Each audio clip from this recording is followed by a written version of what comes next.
Yeah, and we're going live elsewhere now too. Hi.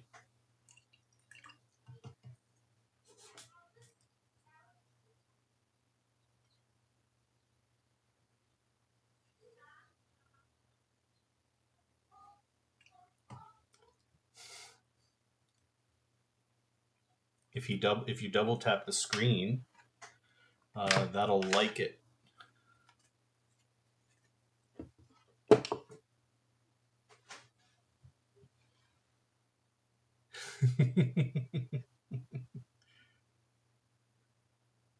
Yeah.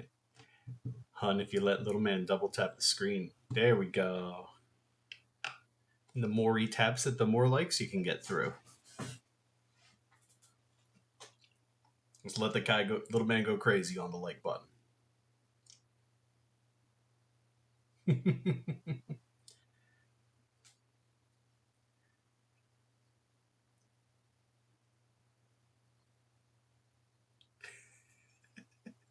Hey everybody, I see J Arch joining in. Cool Banana VR. Got it. Little man's getting a special treat. Always appreciated.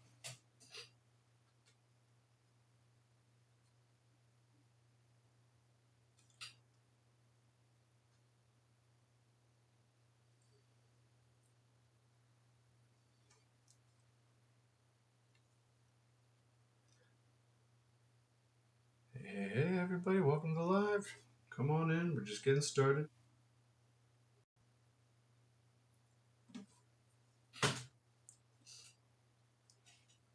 Hopefully everybody is having a good night tonight.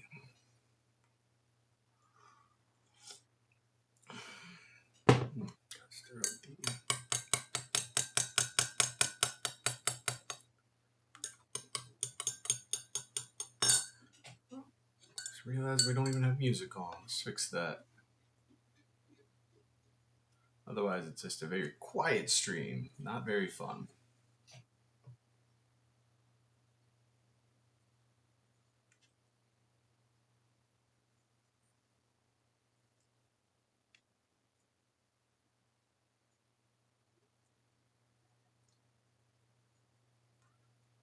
How we doing, everybody? How we doing?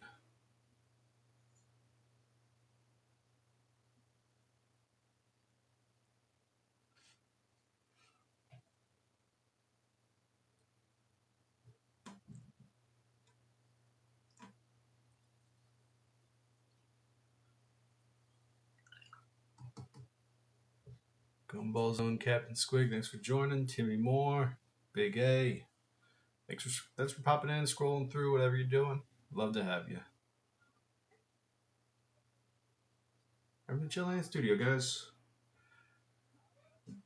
Working on the same painting from last week and early this week when I went live. So, ooh. What is tonight's music mood? We were doing some classic. You know what? Let's continue. Something new. Oh, here we go. Hey, Alana, welcome to the live. Maya.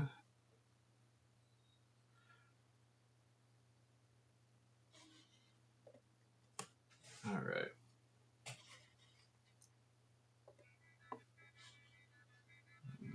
Living room.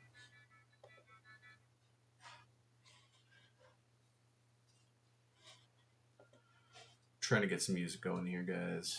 Slow Show TCG, thank you. Welcome to the live, guys. Welcome to who's popping through.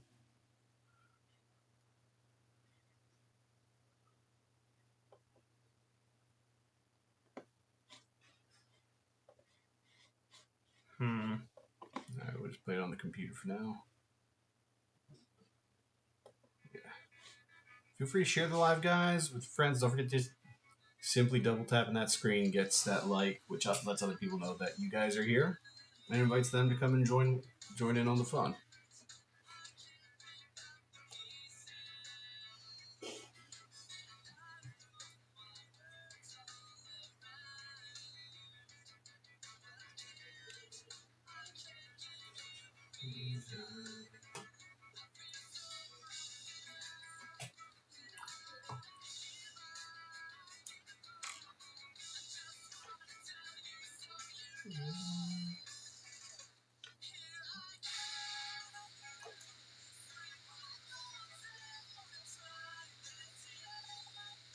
Hey, catch up, Buttercup. Thank you for the likes and welcome to the live.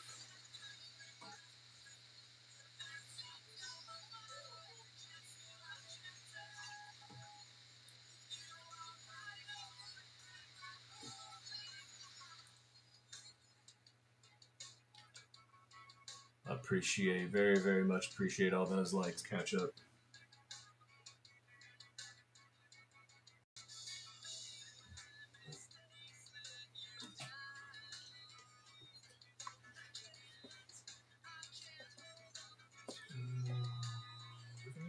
Where's the studio Wi-Fi? Yeah. Riley to go. Welcome into the live.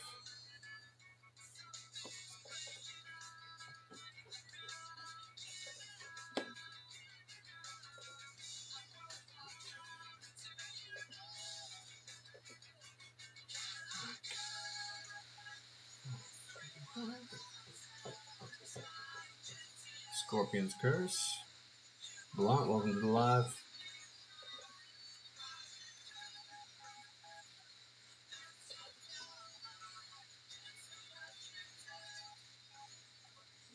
What am I drawing tonight? I am currently painting a new piece that I'm working on for a gallery show in August. Sorry, pulling up my reference photos too, so bear with me.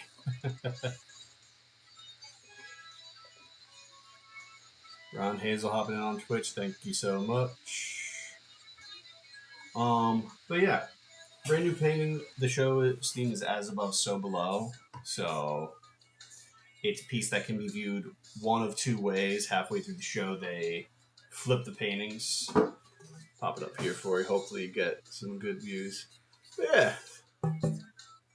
So currently working on just the main figures' heads right now. The skulls, got the vulture skull and the lion skull. But like, yeah, halfway through the show, they'll actually flip it upside down so you get the other view. Which honestly, I love this show for that reason alone. It's always a blast to see that happen in real time. But yeah. So that is what we are drawing tonight. Catch up, Buttercup.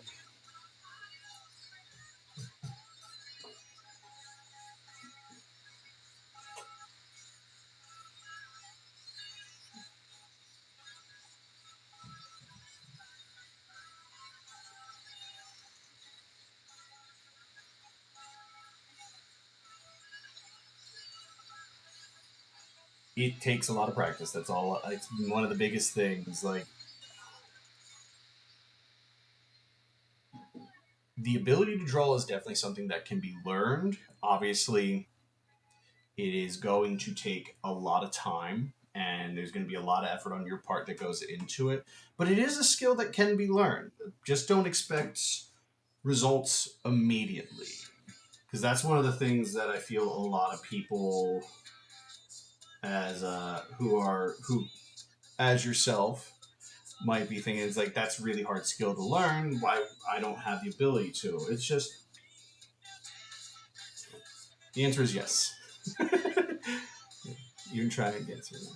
I hear ya. I go by the school of thought that being creative and coming up with the ideas, that's a skill that can't be taught.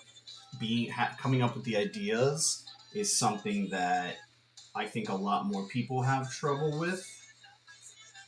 But I feel like anyone who puts their mind to it can eventually learn to draw. I think I remember seeing on YouTube, I want to say it was PewDiePie, did a whole thing where he was trying to learn how to draw in, I think, a year or 100 days. I forget which one.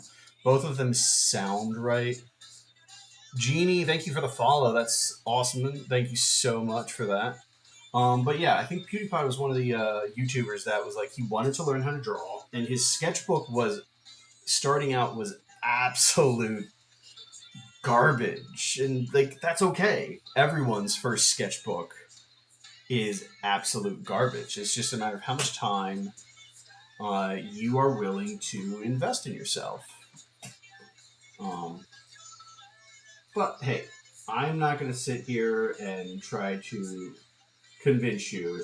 Like I wish you luck if you attempt to um, reignite that attempt. But like I said, don't be too hard on yourself, and just take your time. Don't expect big things to come out of it right from the beginning. But yeah, my biggest thing is I think everyone has the ability to learn how to draw.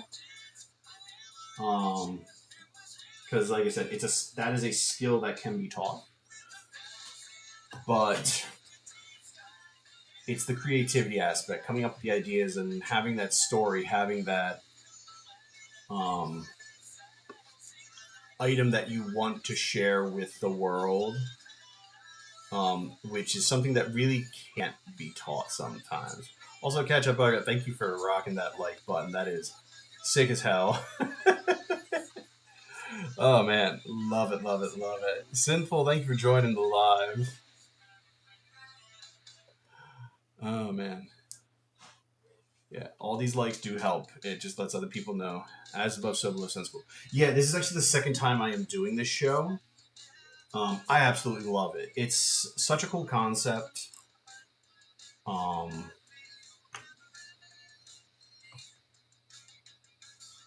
like, it's a very free concept. Like, I can really do almost just about anything I want. The theme is the actual like subject matter. It is open for interpretation, which I love. And it comes down to just like it has to abide by this one standard, which is this is definitely one of the themes for Arch Enemy that I truly love that for. Like a lot of their other shows and a lot of the other gallery shows that I do when I do group shows like this, it's very much you gotta here's the theme here you gotta do a piece based around the ocean. And don't get me wrong, that's cool. I think some of the coolest pieces I've made have come out of those more restrictive themes, but sometimes it's just really nice to be able to paint whatever the hell you want. So, yeah. And like I said, definitely being there the night of the opening when they actually halfway through the show flip everything, it is so cool. Like that is a nice experience. Like I said, it is Arch Enemy Arts Gallery. It's here in Philly. Um, Highly recommend the gallery. It is one of my all-time favorites. So if you ever find yourself in the city of Philadelphia, it is definitely on my list of all-time galleries to check out.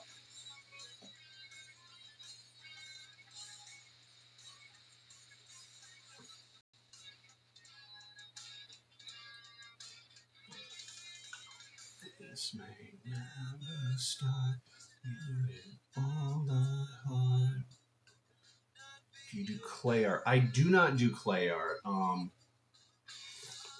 I've done it before, like in college, but 3D art was never really my bag. Um, yeah, I've done a few different things. Like I've done watercolor painting for a while. This is acrylic paint that I'm currently working on. Um, I do embroidery. Actually, a lot of all my pieces are embroidered. On my website, you can find a link to my portfolio in there. It's in the link in the bio. Um, so you can go there, check it out. Like I said, all of my stuff has embroidered elements, and it's a really cool aspect. It does add some like nice 3D stuff to it. Um, but yeah, no, I don't really. I don't know.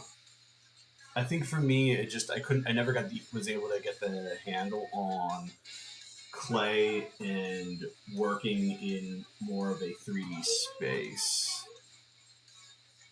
Be good at 90s type art. I mean, maybe I grew up then. I got a buddy here online on TikTok. Occasionally drop in doing. Oh my god, he goes by Heckarad Art or Joey Weirdo Artist. Definitely recommend giving him a follow. He is a fantastic human being and fantastic art. He does a lot of that 80s, 90s retro vibe stuff, which I love. Yeah.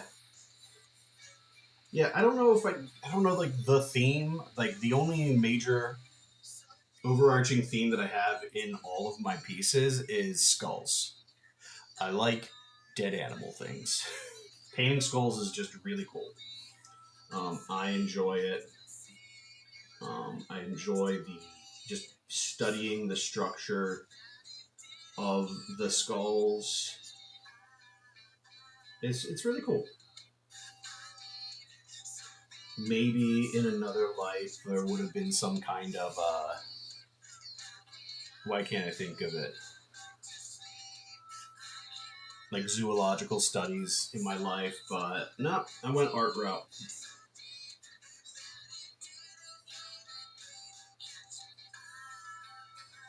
Now I'm really wondering what constitutes 90s type art. Maybe it's hard for me to imagine that just because I grew up during that time, but I would love for the enlightened there, Buttercup, on what exactly 90s type art is. That way I should know if I need to be offended or not. Kidding. Very much kidding there.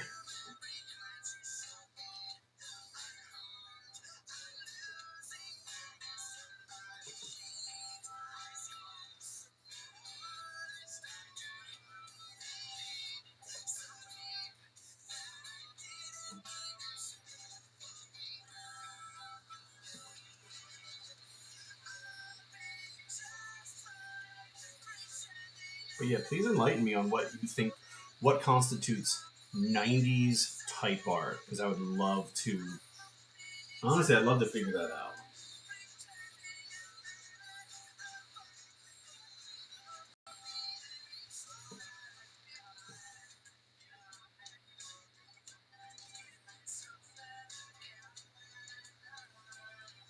I think what you were doing now looks like it. Okay, sure. I guess I need to just look into like what art was being made in the 90s more so.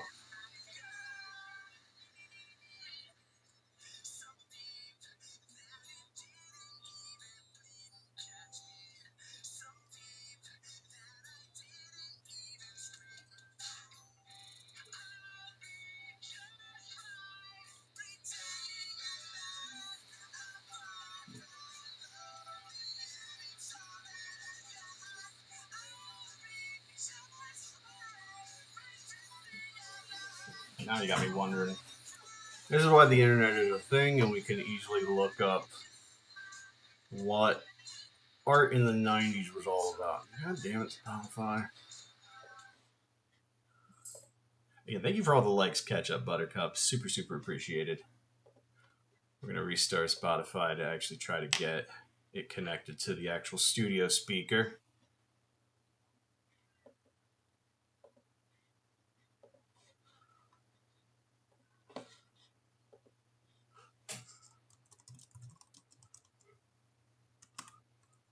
Art from the 90s.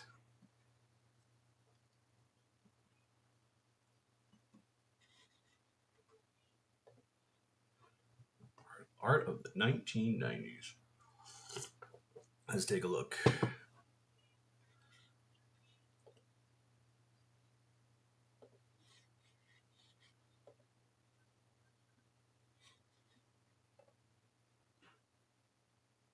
There's the studio Wi-Fi. I was thinking the 1990s, not the 1900s. Now I'm not. Now I'm like, geez, thanks.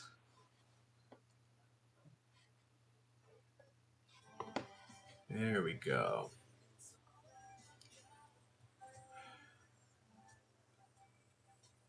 I mean, maybe. I mean, there's a lot. Like, the art world is a weird, fluctuating Yeah, yeah. I know. Please don't remind me as a guy who was born in 1985. I get it. But in all seriousness, like,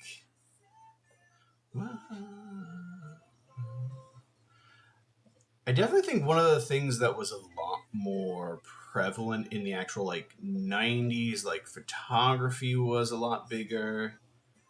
Um, See, I'm seeing a lot more abstraction. Again, I just really did a search on like art of the 1990s. Not sure if giving me the follow. Thank you very much there. That's super appreciated. We're on TikTok. Appreciate the follow. But yeah, 1971. Art is not what it was. Yeah, art is a very much fluctuating, nebulous thing. Like I know stylistic choices fluctuate back in and out, but like I'm just looking on what is it, artsy.net, and I just did and this was the first thing that came up for art in the 1990s, and it's definitely weird. I don't know if I'd actually put my stuff in there. I see a lot of like photography, small town in the 90s, lots of drawings like the one you were doing now. I get that skulls were a big thing. Mostly marketing and fad pushing. Yes, definitely for the 90s, not sure. That is I agree with that. A lot of marketing, a lot of like bombastic colors, like the fad pushing. But I can see definitely in like schools because yeah, I grew up in the 90s. I was a teenage boy in the 90s and I very much drew skulls a lot. It's like skulls and band logos were like a big thing that filled a lot. Yeah, this is why I became an actual. This is why I became an artist, so I can keep drawing that shit, but then have people pay me for it. So that's a nice benefit. But yeah,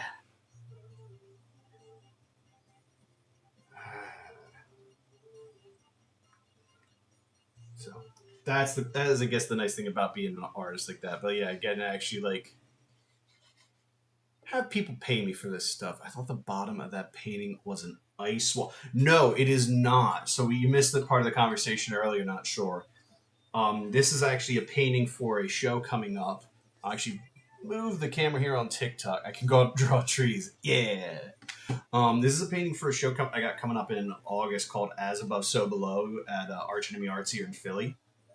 Um, there's no theme for the show. The only major factor for the show is that every piece has to be viewed from two different sides. So like the top and the bottom. Think of like a playing card, how you have like the face cards have like the top and the bottom.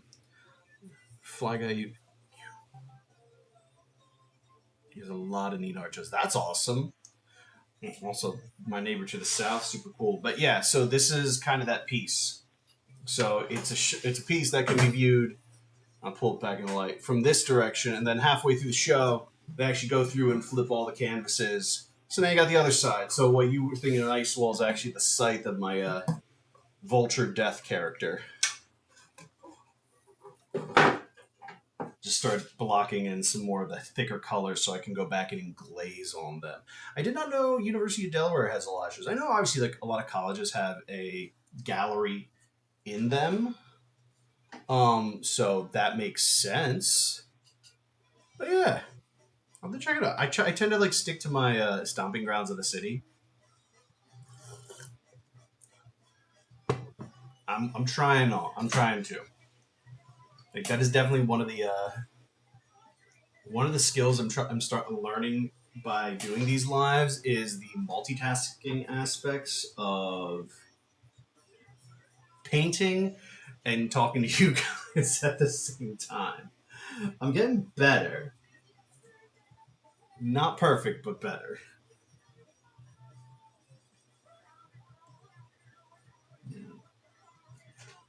To readjust that brown line.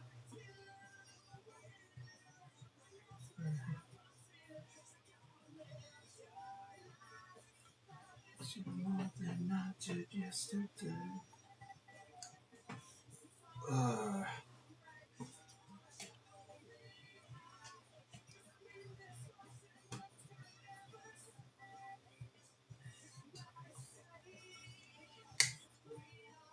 I definitely feel like that's a one. This is one of the things I like about acrylic painting is that I can go back and really readjust my lines with very little effort. No, kitty. It's like I've tried watercolor, I've done oil, and acrylic has been like that nice medium for myself. So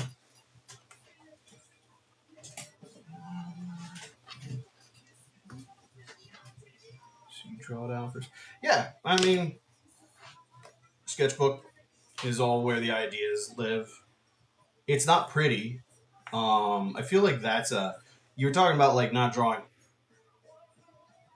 I hate.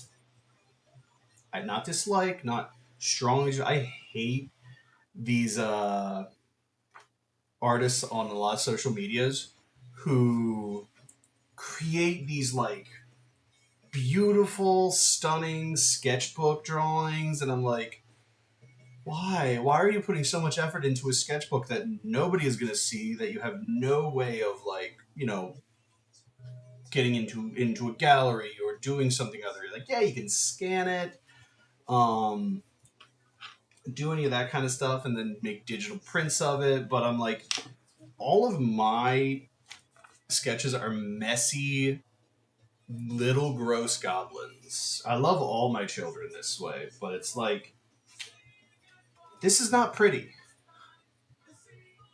And I feel like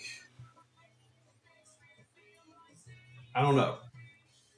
Sketchbooks, like for those of us like myself, whose sketchbook is just a dirty little goblin of a creature, has no sense in standing out like a lot of these other um, artists who make these beautiful pieces. Like I saved that for the major, like the panels, the canvases that are gonna actually like go to shows that are gonna be in front of a lot more eyes, not that are gonna just be tucked away. But long story short, yeah, draw it out first. Depending on how detailed, I might actually go a little more detailed in the sketchbook, never much.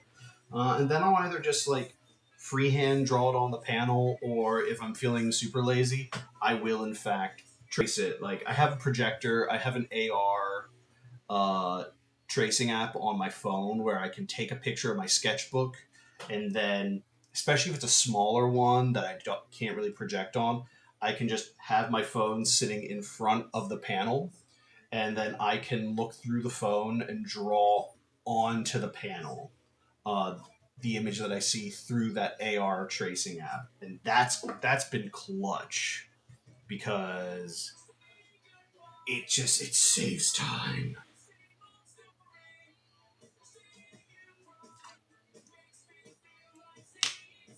So yeah, I don't like wasting time. Like if I've already done a lot of the work on the sketch phase in the sketchbook, I think it is absolutely reasonable to sketch that to use some kind of projector or a bill like transfer paper to trace the image onto the actual panel, canvas, paper, bigger paper, whatever you're working on.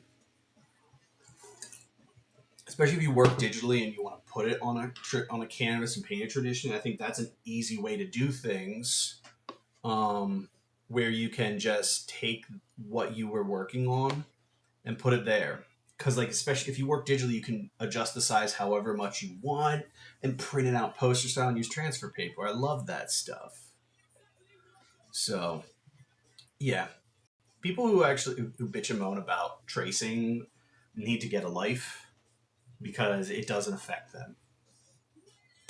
Um, it's not like I'm sitting here tracing somebody else's drawing. It is a sketch that I made based on my the references that I've been using and everything like that.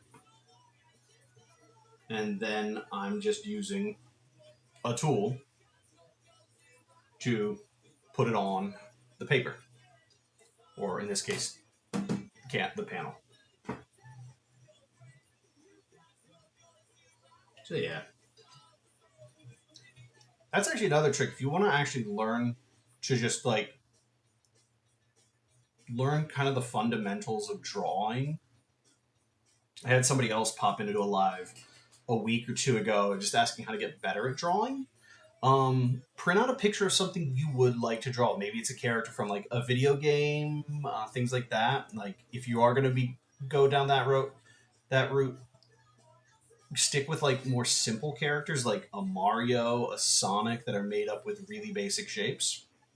Put a piece of tracing paper over top and don't trace the lines, but try to figure out how that character is constructed. Like I know they updated Sonic's design, but I'm also thinking like original Sonic on the Sega Genesis. And Sonic's body was literally just a circle, and his head was a circle on that with some curved triangles. Break down the shapes, and don't draw the like I said, don't draw the outline. Like, draw the actual shape. So like here is the circle for the body. Here is the smaller circle or oval for the tummy fur area. Those are easy ways to just train your brain how to see certain things. And training your eyes how to see is just as big of a skill in drawing as it is training your hands to, do the actual drawing. So try it out. And like I said, I'm especially in the learning phase, I'm all for tracing. It helps train your hand in how to move certain ways. It's not like you're going to go out and sell those tracings. That is not that would not be cool. But it allows you to figure out how something's constructed, and it trains your body, it trains those muscles to actually figure out what they're doing. So yeah, give it a shot. If that maybe that will help you catch up, Buttercup. So you never know.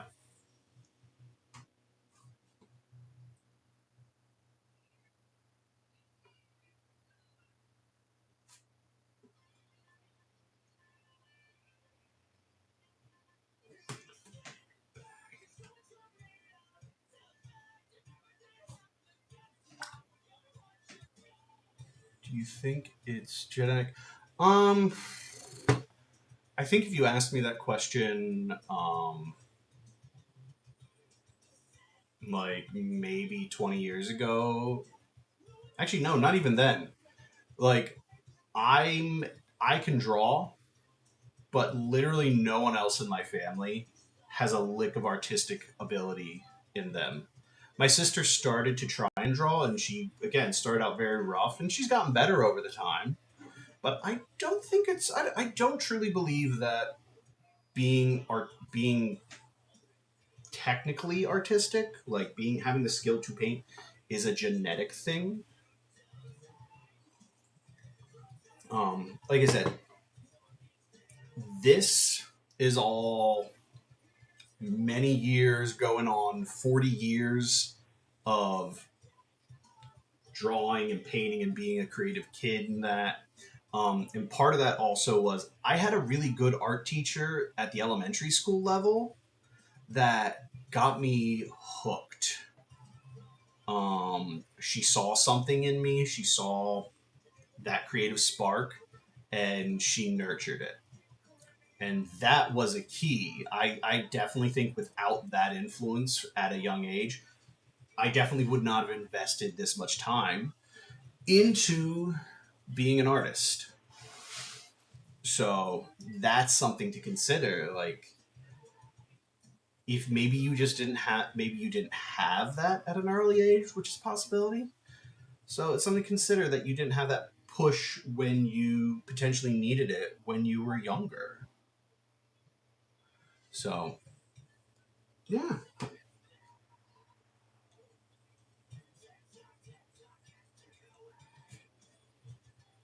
but like I said, I think at the end of the day, what can't be taught is creativity itself. That kind of spark to come up with stories and the ideas.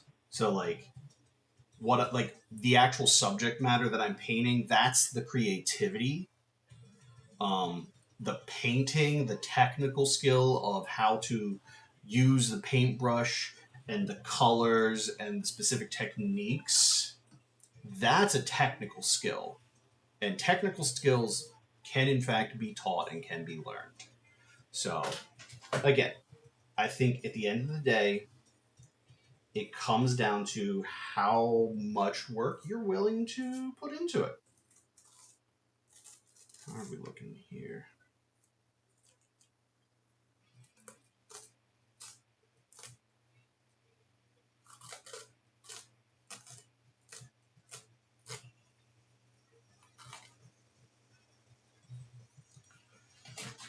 So yeah, I hope that answers your question.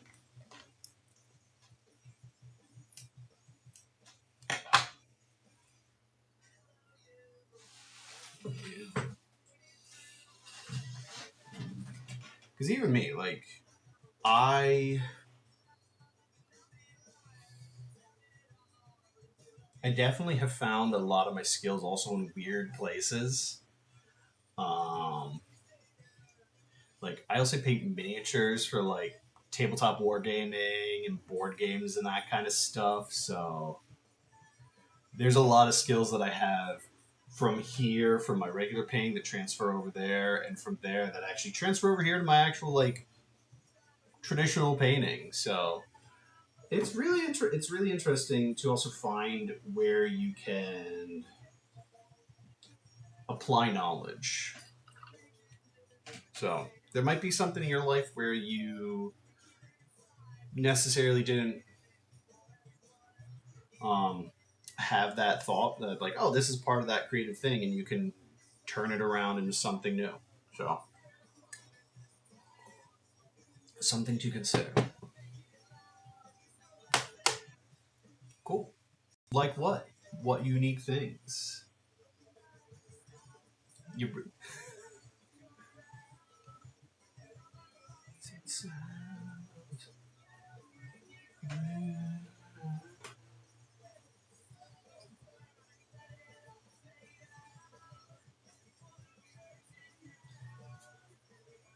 Like unique things is such a broad topic. Like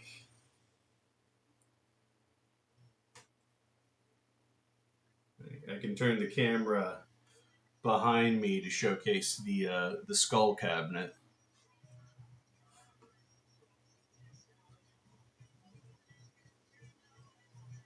Yeah,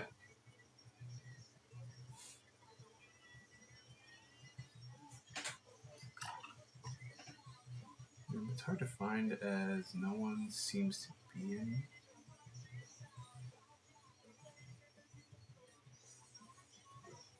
Yeah, uh, I mean, I think they're out there. It's just a matter of where you're looking. Like one of the things, like I love, like I've found really my community, so to speak, in the weird stuff. With like, I go to a lot of, well, I used to before I had a kid, punk rock flea markets here in the city,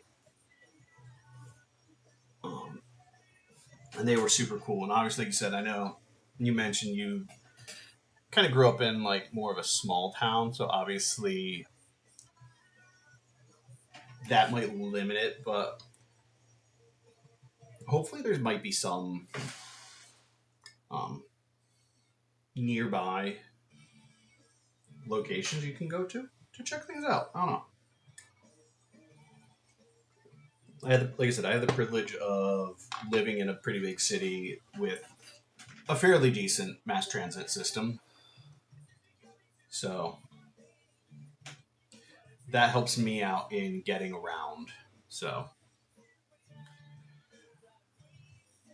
it definitely helps me get to other locations easily, and I get a little more access. But there are definitely some cool things. Like I personally didn't know that freaking Oklahoma has a bone museum, like Museum of Osteology. I'm like, that's really cool, and I would have never pegged freaking Oklahoma to have something like that. So, like I said, it's out there. It's just how hard are you looking? Yeah,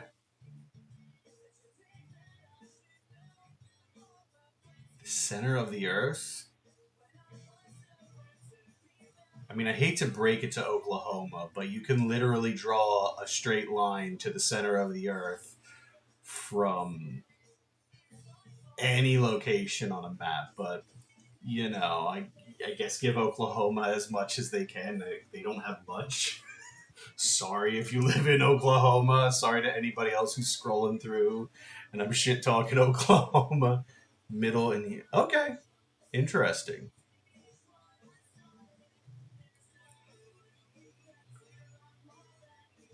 I want to make a joke of hearing weird things standing in the middle of Oklahoma, but I can't think of any right now.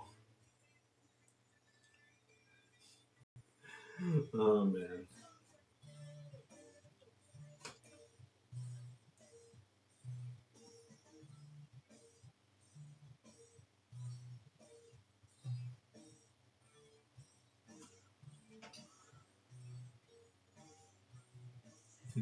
The downtown of Tulsa. Okay. Definitely a semi more populous area of Oklahoma, but that's interesting to say the least. Like, never been to Oklahoma, but cool. But to be fair, part of like the main reason I kind of want to go to the Oklahoma the Museum of Osteology is they have a cat that roams around the museum, and his name is Indiana Bones, and I'm here for the pun alone. Like, let alone the cat. I love cats. I have three of them myself, but come on.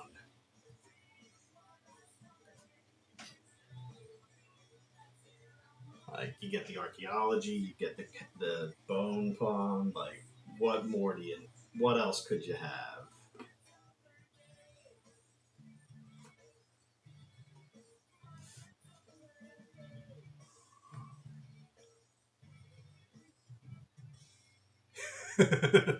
Oh god, which season was that? Because like I kind of gave up like halfway through and like season seven got real weird. Like by the time season seven rolled around, things were getting really weird and going off the handle. So I kind of just fell off the wagon with following up on Supernatural, but I heard it got better back towards the end again when they were wrapping up. Like a soap. Oh god, maybe it's a good thing I missed out. I don't know. Ugh. That was a good show.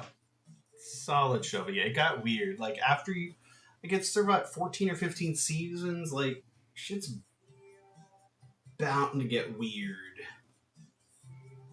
sooner rather than later. Though I did love the meta episodes, like the animated Scooby Doo episode was a solid one. The I do not watch True Blood. Nah, I don't watch a lot, especially now. Like even back when it was came out, but like even now, even I watch a lot of Bluey. I've watched like two times through Thomas the Tank Engine. It's a lot of kids stuff right now. That's what happens when you have a toddler. Um, though I try to keep up on like some of my other stuff. Like I've been watching, um, trying to work through the third season of Invincible. Very clummy. Okay, but gloomy. Valid. Yeah, yeah. It always came off as like I don't know. I worked at a bookstore, so I knew like the books they were based off of, and I knew the type of ladies who were coming in to buy those books. I'm like, all right, not my cup of tea. So I never had interest in watching it. So that was just me. But no, I've been trying to like keep up on like my own stuff, like in like Invincible, well, over on Amazon Prime. What else? God, that's like the only one I can think of right now. I don't watch a lot of TV, like I said. It's a lot of kid shows right now, but it's what happens when you have a small child. You watch a lot of what they want, and then when they're down for bed, that's when you try to squeeze everything else in. And when I'm also doing this stuff, Storybots. Okay. I'll give that one a try. I know like there's Number Blocks and a bunch of other ones. I actually have started Storybots. My nephew watched that one a few times, so I know exactly what you're talking about. He's very much in his train era, so we have watched Thomas the Tank Engine. Um, Granted, we've only watched it through and through once because there's like 26 seasons, 24, 26 seasons. But he is a stereotypical little boy. He loves his vehicles. Trains are so much his jam.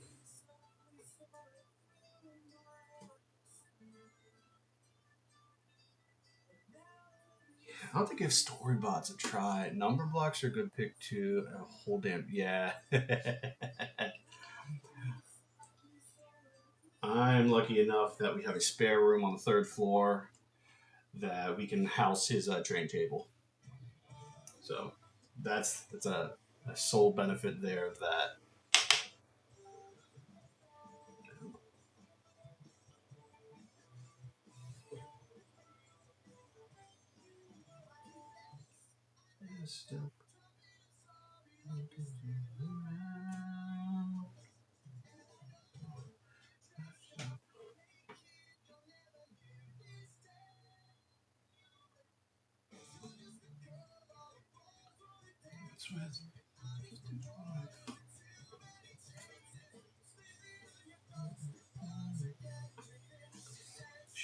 She said, why don't you reflect that I don't need you? Anything. You ready for kiss up, kiss up.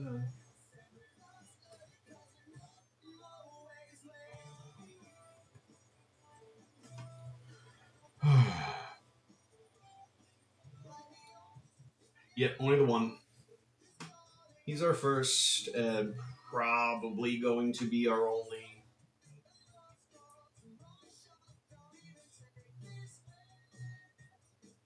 Like, if we decide we want a second, we're like, adoption's an option.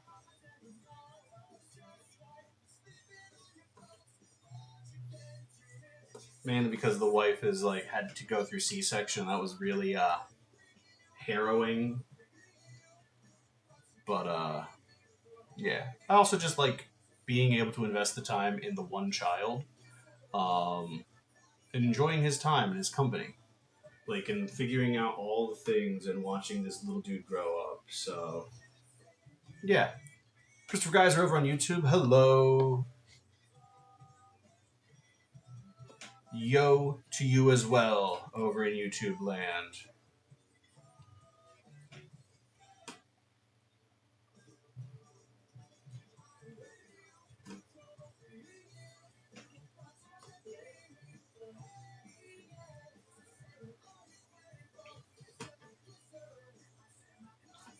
Feel free to drop any questions over in the chat over there, Christopher. More than happy. Yes, YouTube does lives. I'm currently multi-streaming. I got TikTok right down here, and then over in OBS, I've got YouTube and Twitch going on. I'm gonna apologize in advance, Shreths. I'm hoping I'm pretty Shreths Kumar. I'm hoping I'm not mispronouncing. I haven't ignored you. We're watching both. We're watching both chats simultaneously. I'm making art too recently. That's fantastic to hear, Christopher.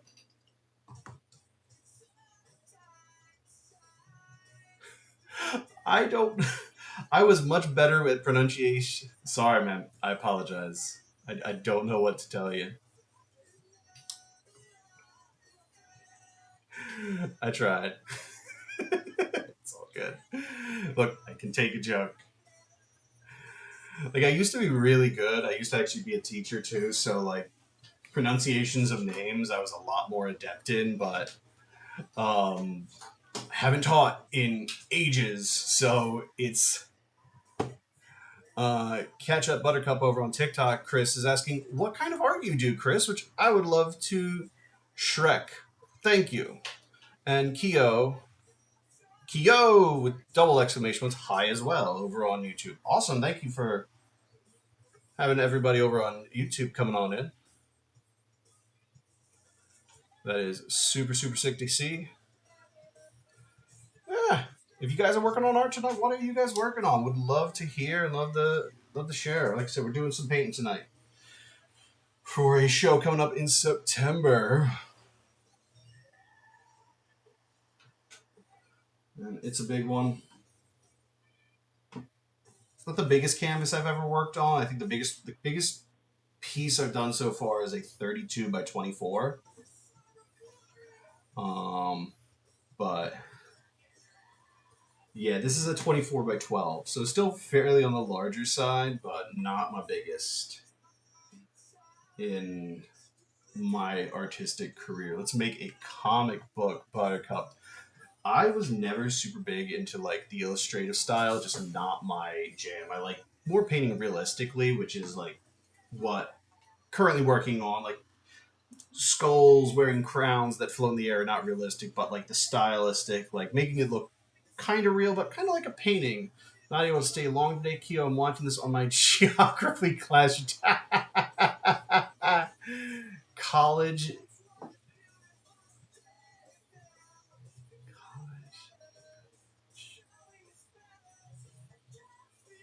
Writer, not a draw. Hey, very cool though. Catch up. Difference between. I'm reading is college, and but I'm also like collage. Is your name Philly? No, my name is not Philly. I just live in Philly. My name's Michael. And I said I'm an artist in Philly. Um, collage and I'm assuming you mean collage and decoupage. I guess that could be decollage, maybe. Um, to my knowledge, from if you're talking about we're talking about collage versus decoupage. Collage is like they're kind of both the art of assemblage. So like Christopher guys are making a scribble art. Sorry, I'm also trying to keep track of everything as the chat comes in.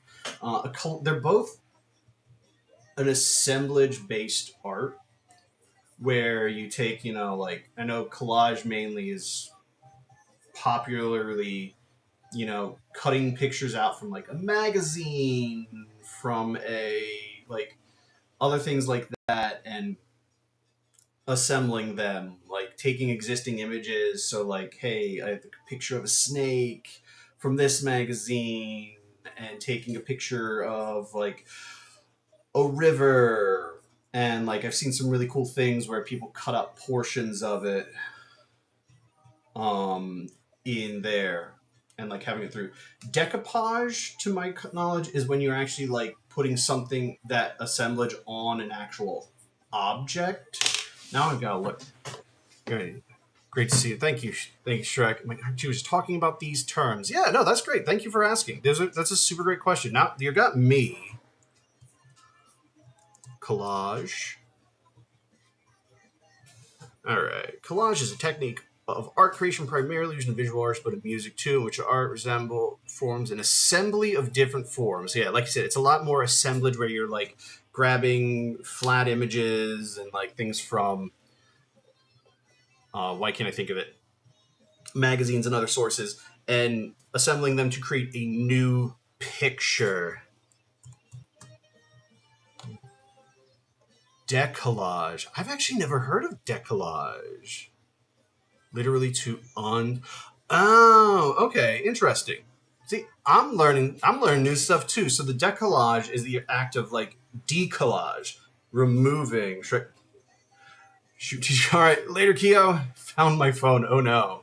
Well, I used to be an art teacher, so I mean, hey, you're learning from a former art teacher. So there's that. It's semi-beneficial. So again, Shrek, this is something I didn't. So thank you for bringing this up because this is something I didn't know. I never knew like decollage, which apparently it's the French word meaning literally to unstick, generally associated with a process used by artists of the some other movement that involved making art from posters ripped from walls. Okay, that's actually kind of cool. So I guess it's more like in the ass again. I've never personally heard of it before, but it's cool. I guess so. More so, like the art of collage is the act of additive, where you're adding layers and layers to a piece from other images to create that. Where the decollage is that subtractive, that removing. But it sounds like it's specifically in a form where they're doing it with street posters. So like, absolutely, yeah. Hey, I'm glad I can answer questions. Also, I like when questions I don't necessarily know the answer to, and it allows me to um, get new information. There we go. Couldn't think of it. It's like it's cliche, but it's like you never stop learning. Like I said, like there are so many things within this art world that like I have learned um, over the time, but like I still don't know everything when it comes to art. I know like a lot of stuff in my tiny little insular art world, but that's about it. Thanks for the question, Shrek. That's super great. Hopefully I could have elaborated enough on what your teacher mentioned. So hopefully it was helpful. And catch up. I am a writer, not a drawer. Yeah, that's awesome. Look, writing is definitely one of those skills where catch up. I know where you said like you were learning to draw. Oh, TikTok's making me do a puzzle. Boop. There we go. Drawing is an aspect of creativity that you personally said like you were having trouble with. The thought of writing and actually like creative writing beyond me. I have a buddy of mine who is a writer, and it's like I if I ever have questions about writing or I need some room, I go through him because he is so much better than me. But in return, he's not very much of an artist in the visual sense. So, hell yeah.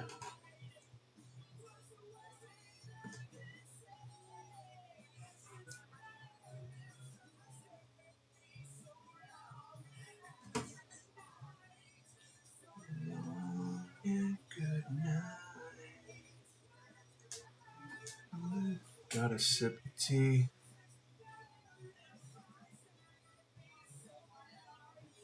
I don't do every day. I generally like. I've only just started streaming. Why can't I think it like? I think I've been going for about a month and a half now, Shrek. Um, and I only started doing like once a week. So Wednesdays have kind of been that actual streaming time, mainly because I got a 3 year old and I'm still learning to balance um, talking to you guys and actually painting too. So I do more than one studio night a week, but it's like I need to actually focus sometimes. I do occasionally do an impromptu stream, like this past Monday. Granted, it was a holiday, but I did a quick stream over there, and that was honestly really fun. Just doing something different, and I'm sure in the future I will be increasing the amount of times I do stream. Yeah, but I get it. Please feel free to go to bed. I'm hoping I'm not keeping you up, but I'm also do appreciate you being here and appreciate the questions and everything you got. So absolutely love that. Love having you guys pop in and ask your questions. Um, but yeah, I get it. This is not the time, but like I said, I take the time when I can, especially when I got so few nights a week to actually get work. And it's a matter of balancing streaming, video creation, actually painting.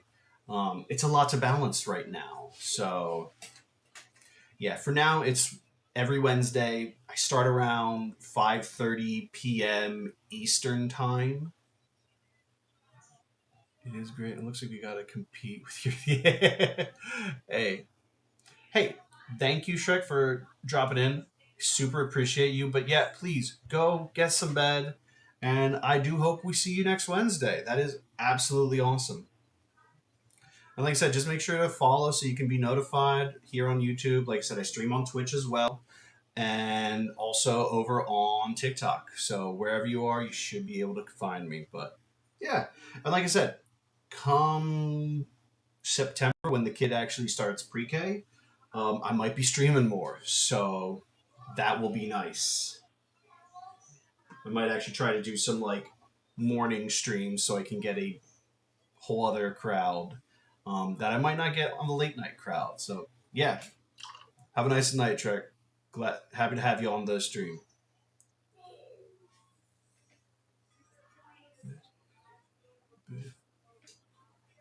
5:30 Eastern time. Yeah, like I try to start at around 5:30 because that's when my wife gets home, and then we can do the handoff. Still, spend time with my wife and catch up, things like that. But yeah, try to start around like the 5:30 mark Eastern time. But yep, sounds good. Have a nice night.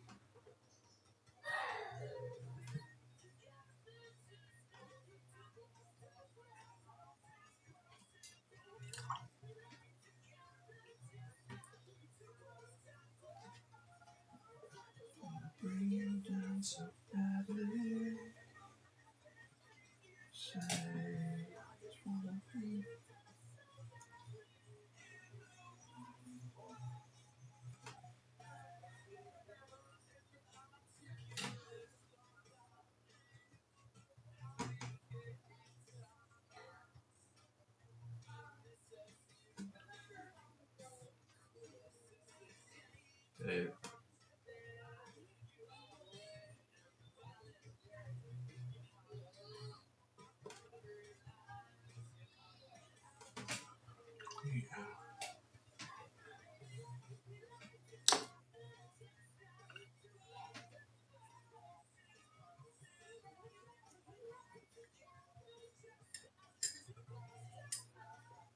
thank you.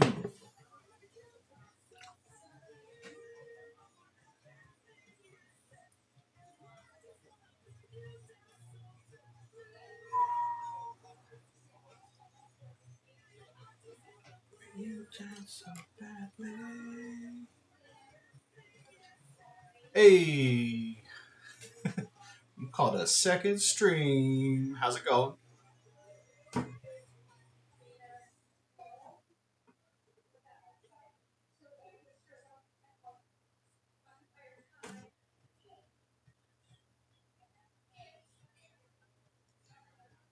Brangy, thank you for dropping in.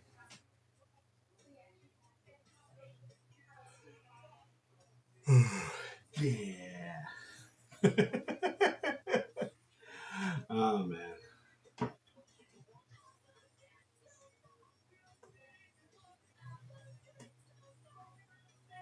Oh.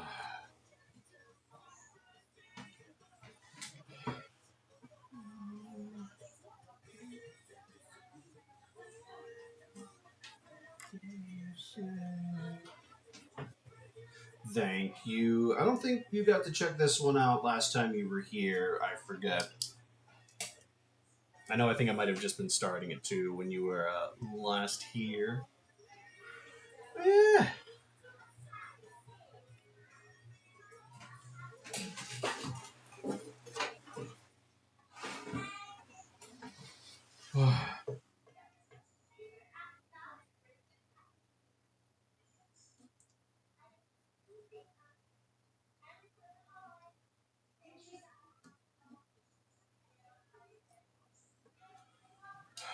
Yeah. Yeah, definitely. It's definitely a lot bigger than the last two that I was working on. Those were much smaller, but I think that was mainly because Stranger Factory, who I did the last two that I was working on, whenever they want you in one of their shows, they want you to create a small collection. So at minimum, two pieces up to 12, depending on how big they are. So for Stranger Factory, I always work on the smaller side, because that's what it make. I can go a little quicker with them and get those done. But like since this is Arch Enemy Arts, they just want one piece. So I'm like, let's actually do a nice, um, a slightly more substantial piece. You know, stretch my legs a little bit more with this guy than I was able to with um, Stranger Factory. There we go.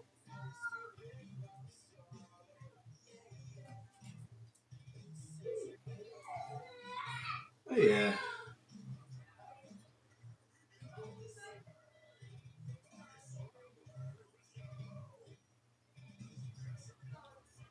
Your hubby was talking up the 3D printers he uses because honestly, I might be looking at within the next couple of. Aw, it's adorable. A bot over on Twitch wants to sell me cheap viewers. No, thank you. Yeah, it steps up leaps and bounds when you start blocking in a lot of bigger shapes and colors. Because I used to like start really tiny and like I'd like doing always like doing the skulls first because those are such a central thing. But yeah, then I start blocking in like the crown, the scythe, the cloaks.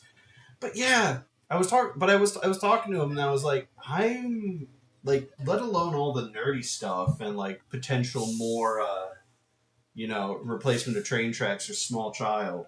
But I was talking to him like, even this piece, I was thinking like, man, it'd be cool. Like, I have a heart right in the center.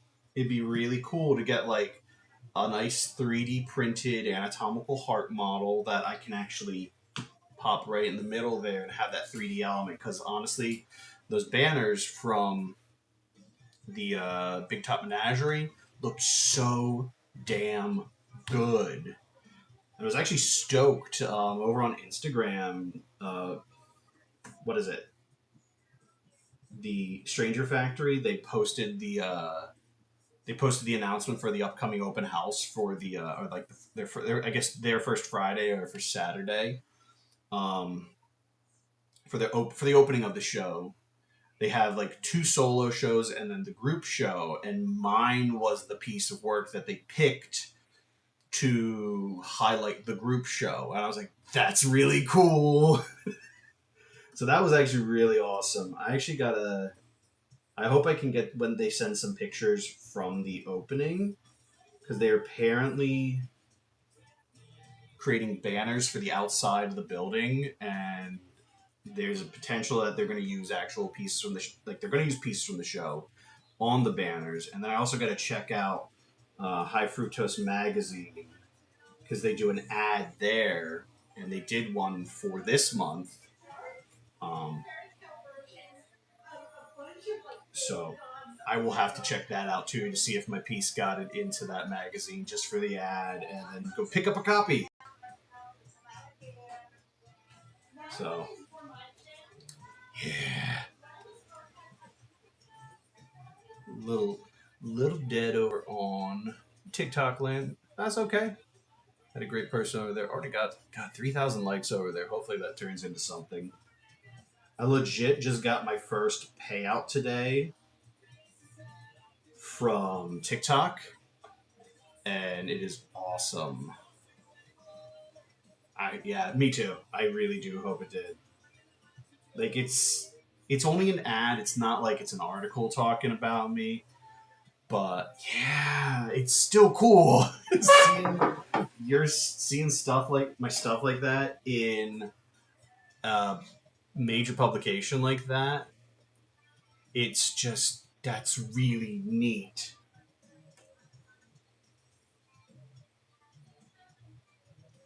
Okay,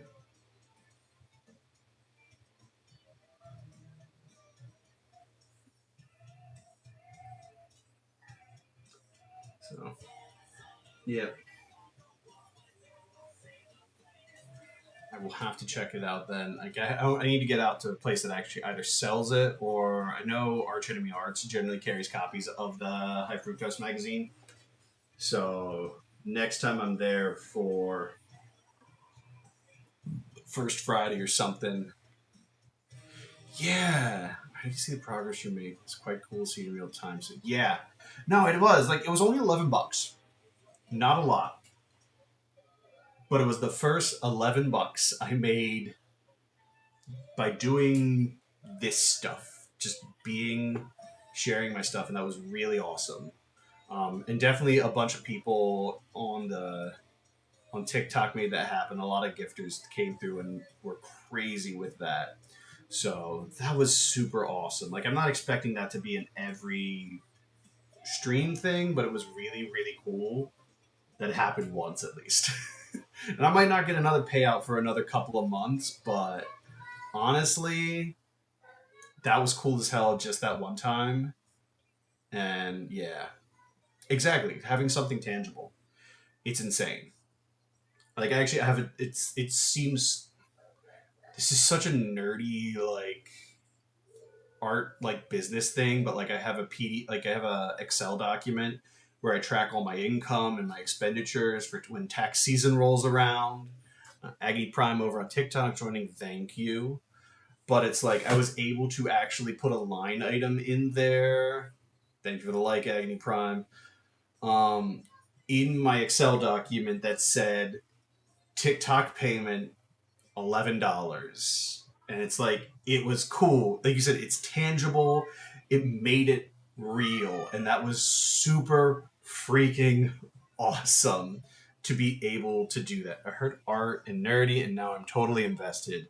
Hell yeah! I mean, art is in the name there, Agony. Like I said, it is art dad.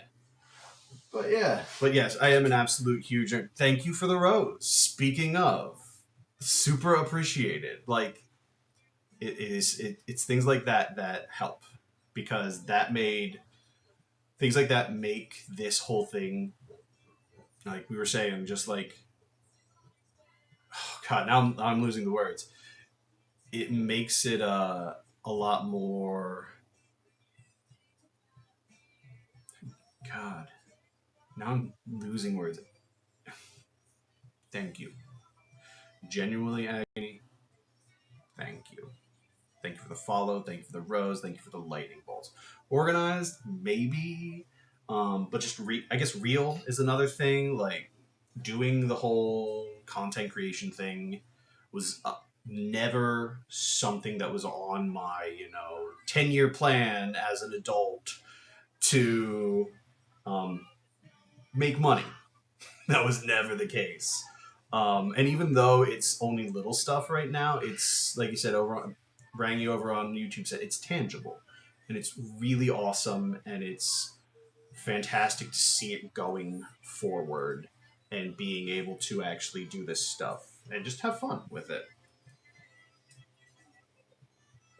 Gotta finish my tea. Give me a second. There we go. It's strange how one person just engages one song. Yeah, I absolutely agree with that. That is honestly a fantastic take. Just one is all it takes.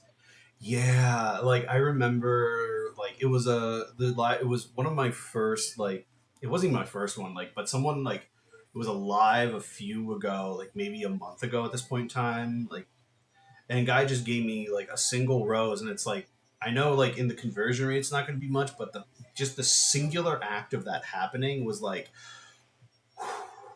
it was a lot. And every gift is still amazing, and like I said, it's all part of having this platform grow and grow. So thank you for all the gifts, Agony. Thank you for the comments. Thank you for the follow. Thank you for the likes here on the live. Super appreciated, and I'm glad to have you along now for this trip. So thank you, genuinely.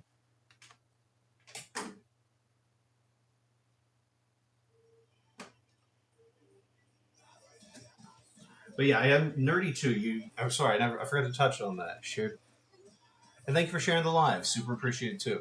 I am an absolute nerd. Granted, the nerdy stuff I was talking to about was more of like my Excel nerdiness. Like I used to work in a job, and I'm not going to talk too much about it, Brain, because I know that's a sore subject for you as well with Bill. But it's like I used to work at a tech job helping people figure out things like Word documents and Excel spreadsheets. So I have a special place in my heart for Excel and creating spreadsheets that actually work. So like I have a spreadsheet that tracks my art inventory. I have a spreadsheet that tracks and projects my subscribers and followers based on what I got in the past, and I have one for taxes.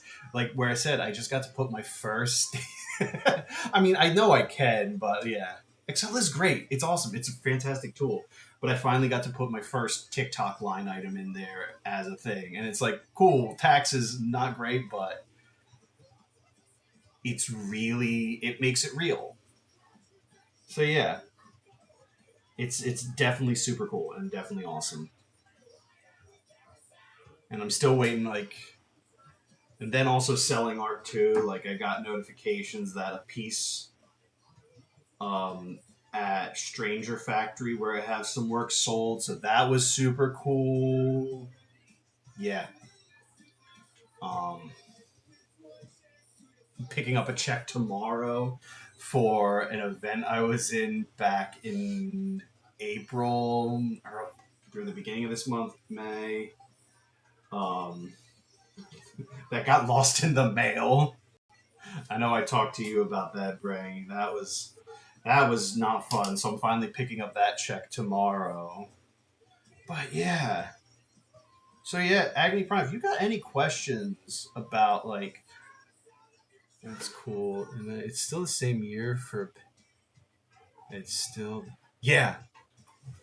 Like I said, I think TikTok likely has the low payout of $10, but hey, I will gladly take it. So the fact that I exceeded it by $1, even better.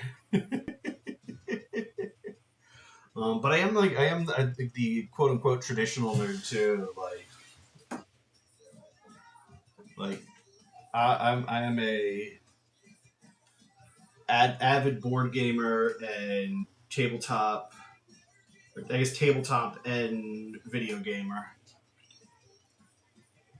Trying to find the time with a small child running around takes planning, but yeah,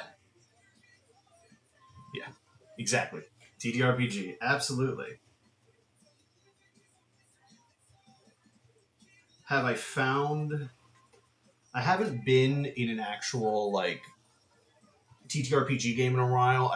Last one I ran, um, kind of just lost the time to do it. Was a Mork board campaign. It was my first actual game to run, and that was awesome because I've never ran a game before that, so it was a really fun experience to actually do that. Like, then the only reason I stopped running it is because life is busy. Maddie Fisher, thank you for coming into the live over on TikTok. Welcome.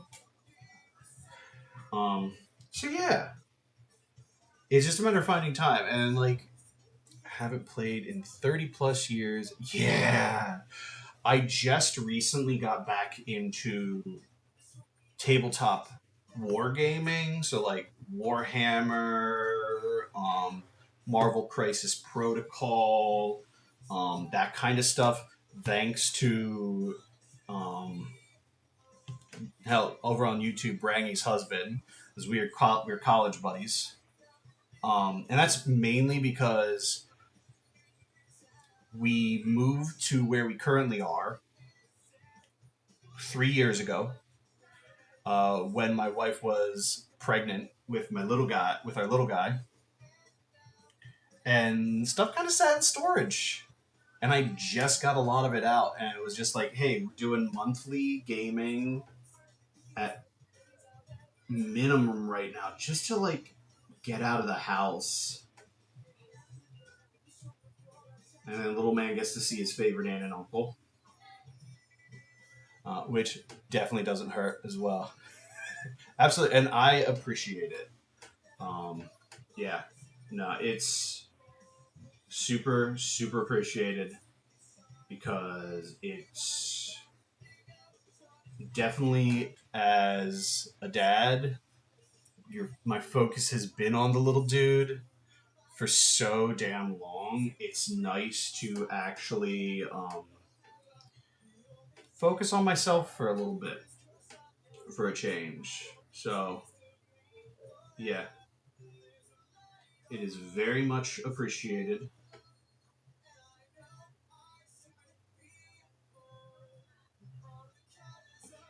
We'll see if the little dude wants to get into it. Honestly, we have enough board games here that hopefully he will like that. We'll start him off easy. No Monopoly though. I'm not gonna put the kid through that. But yeah, I look forward to it. Refreshes the creativity. Yeah, it absolutely does.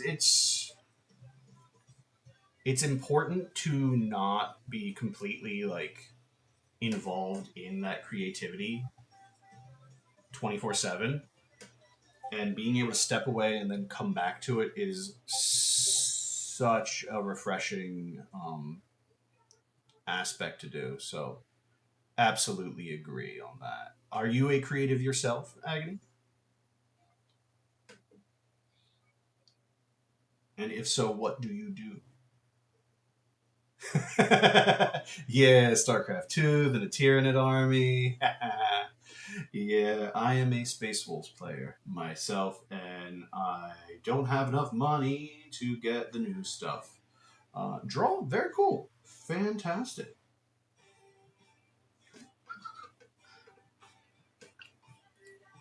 Love to hear it.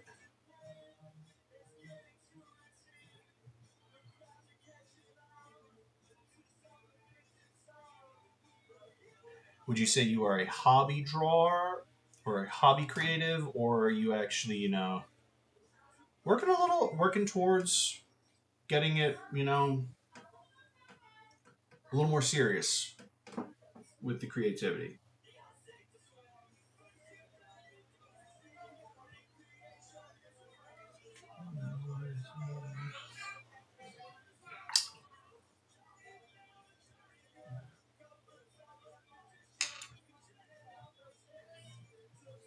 Oh shit.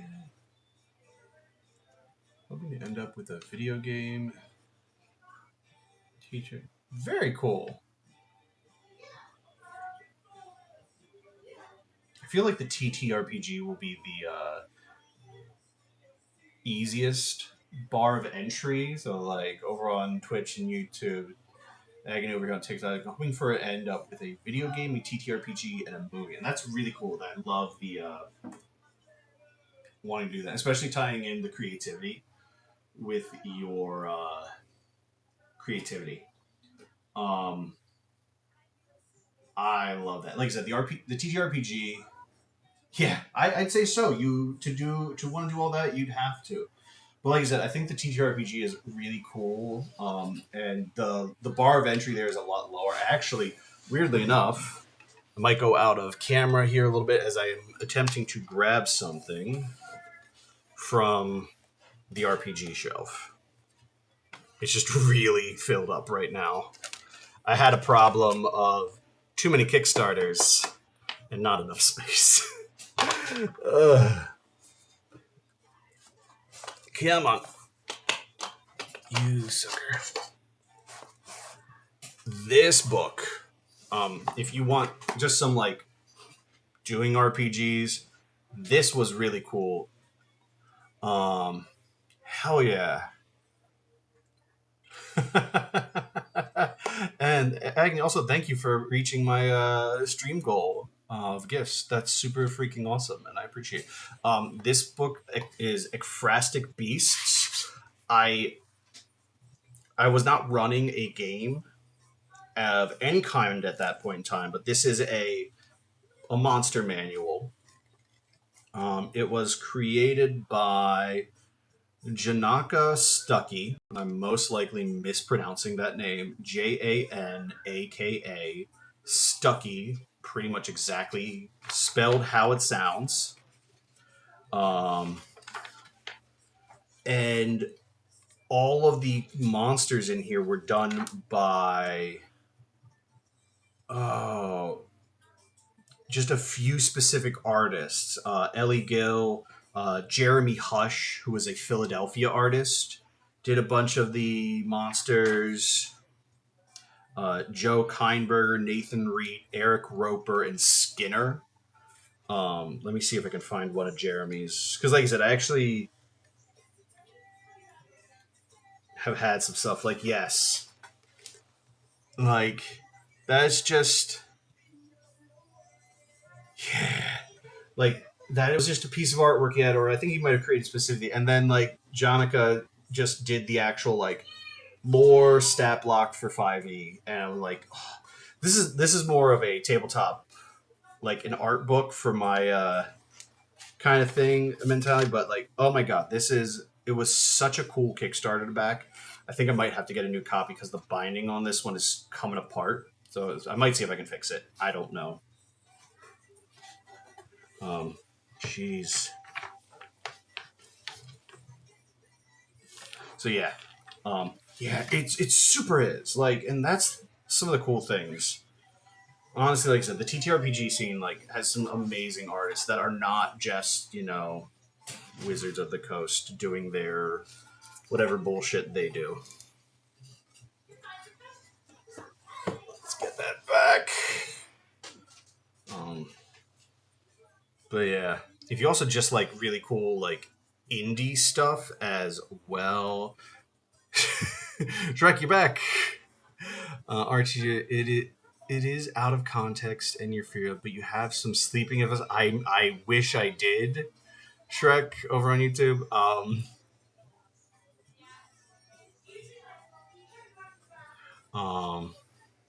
yeah.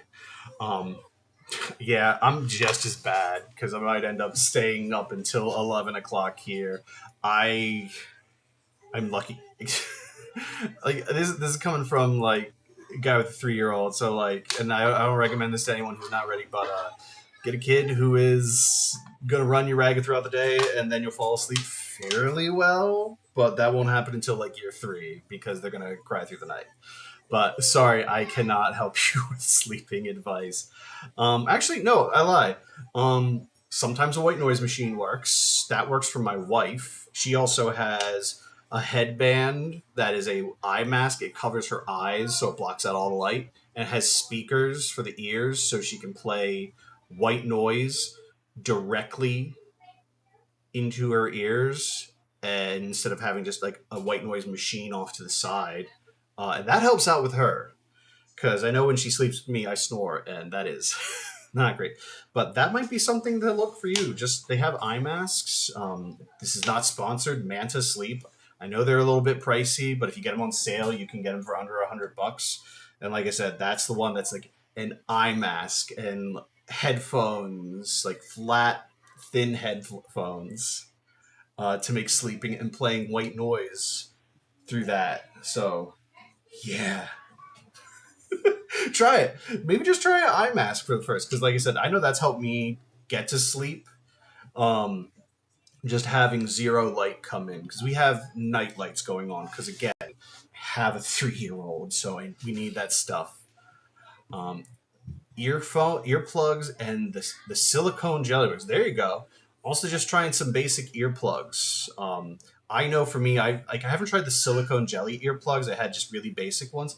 That might help too, just to help cancel out some of the noise, depending on where you're living and any of the outside noise.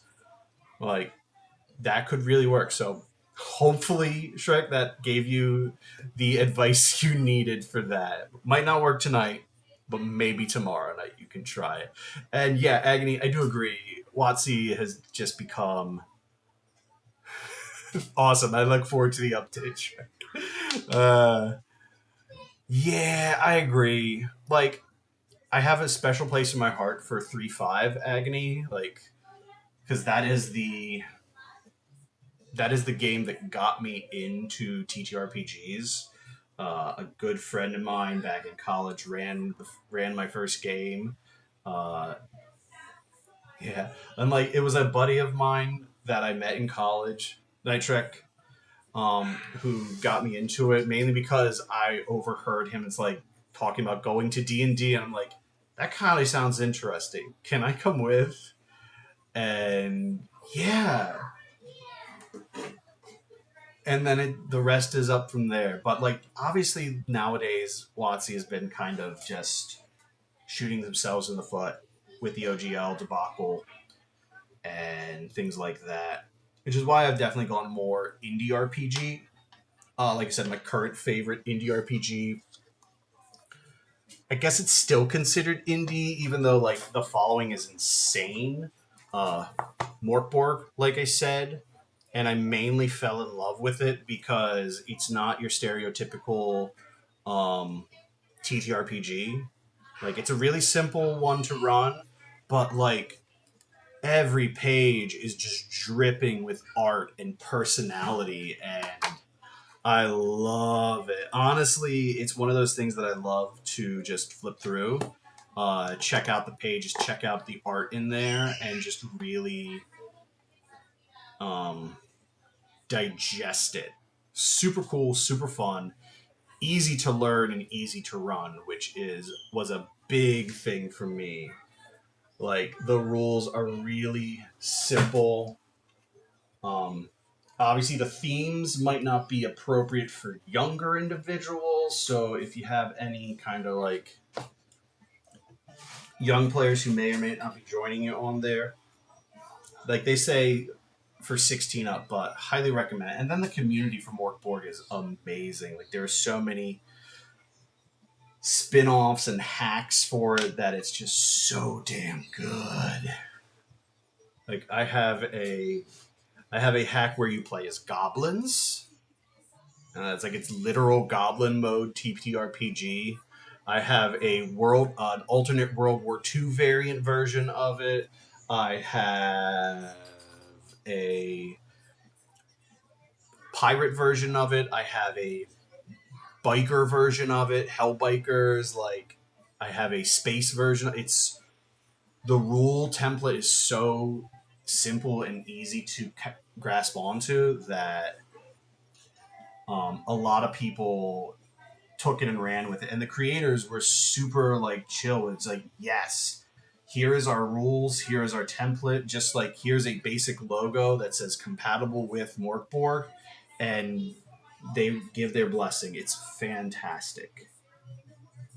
So love supporting indie RPGs. Honestly, like that's the nice thing about living in Philly. We have PAX Unplugged that rolls through once a year. And when I do get there, it is so fun just to like troll around, see like all the small developers for RPGs, any new board games that are coming out, stuff like that. And it's just a smorgasbord of beautiful fucking art too. Like that is one thing I absolutely love about the tabletop community is just all the amazing artwork that comes out of it. So yeah, gotta love it.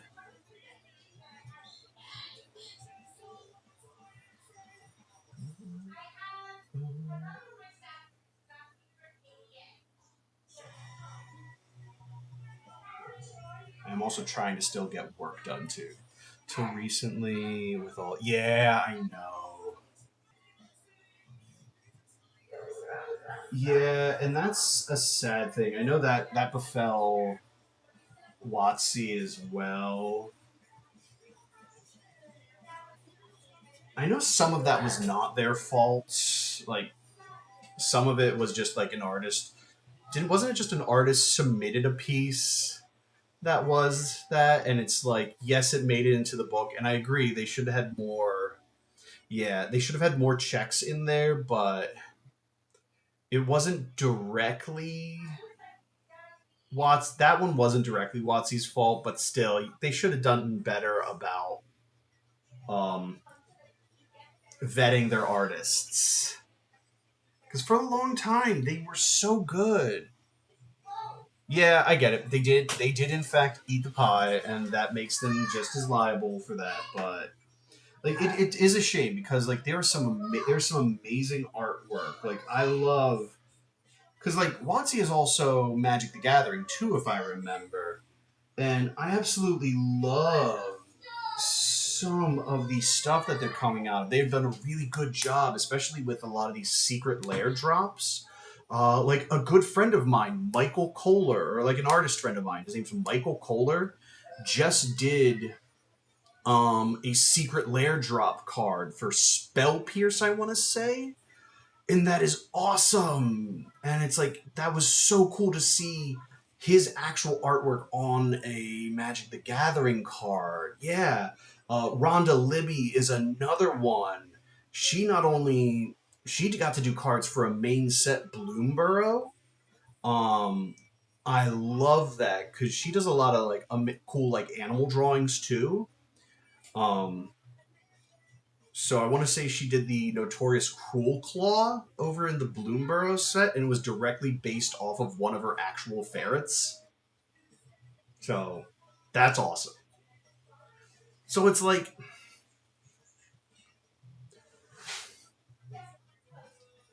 I want to give Watsy the benefit of the doubt, but yeah, like some things are just like you come on.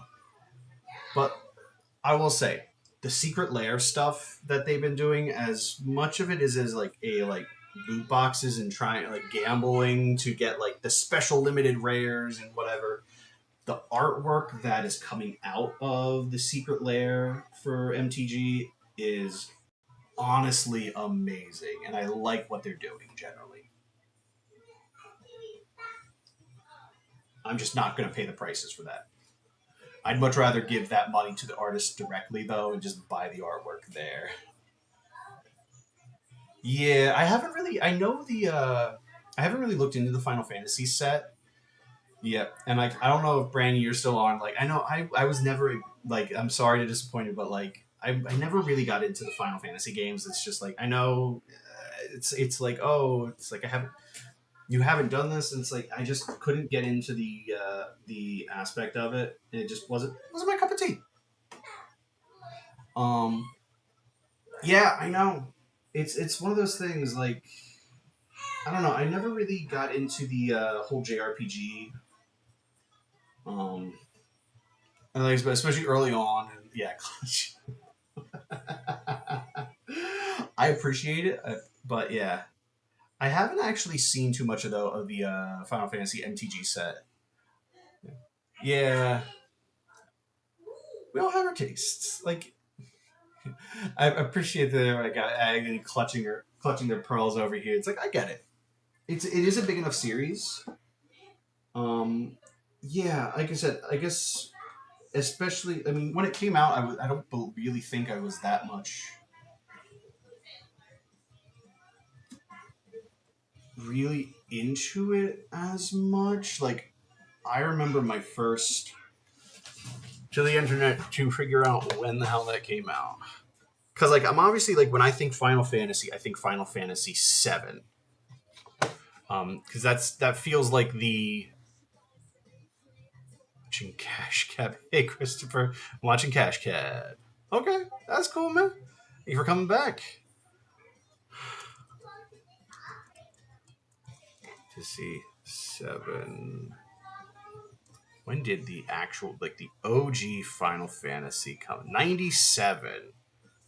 So I would have been in middle school when the OG Final Fantasy VII came out. Because again, I feel like that's like when people and again, I'm no expert, but when people think of Final Fantasy, like Final Fantasy VII with Cloud, FF1 came out in '87. So yeah, I definitely didn't play 80 Final Fantasy One new type because Yep, thank you. You caught me at the speed of Google. Yeah, because like shit, I was 85, and that was just 2 years after I was born. But like, yeah, my first system that I owned was a Sega Genesis, and I was a Sonic kid. So yeah, I never got into Final Fantasy VII because I think Final Fantasy VII was on, and like I know you're gonna help me out here, new type. I'm using usernames even though I know you. Some... yes, I did. I know. It's hilarious. But hey, first time having him on the stream. Gotta love it. That was on the PS1, wasn't it? Like, but yeah, I feel like Final Fantasy VII was PS1 era. N60. It might have been N64 Agony. I'm not. Again, I not not my forte. Um, yeah, PS1 era. So I guess that would have been about N64 era too, same time around there. So I guess it would have came out on both. But yeah, so like I had a Sega Genesis, and then after the Sega, I jumped to 7 through 9 were all on PSX. Okay, cool. Then I jumped to a PlayStation 2, but again, still didn't pick up any Final Fantasy game at that point in time. 4 through 6 were on Super Nintendo. Awesome. We got our Final Fantasy expert over on the YouTube chat now. Thank you so much. But yeah, so it was like I never really got it. Just again, I have no other way to explain it. Just never got into my cup of tea.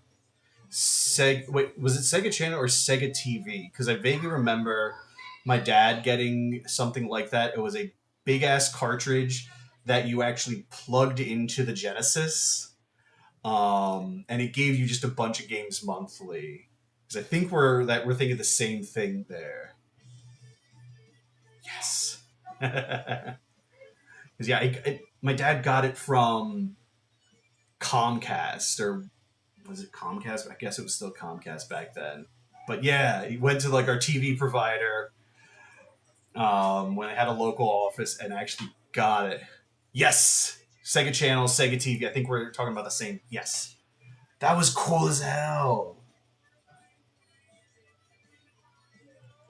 But yeah, this is what happens on these chats. I always go in and like we talk about art, we paint, but I do call this a paint and chat. That's what this is, and the topic fluctuates throughout the evening, but it always ends up on some nerdy ass shit like we are right now. I'm not against it at all. It just seems to be the actual like um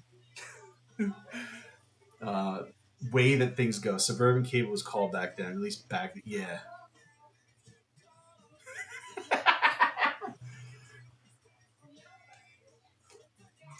Don't I get it. I'm joining you there in like the big 4-0 this year, Branky. So like I get it. It's weird.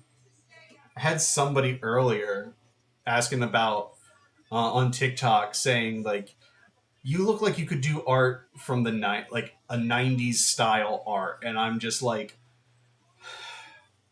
first off, I don't know what constitute 90s style art, and then secondly, I don't know if I should be offended or not. Interesting. Finishing or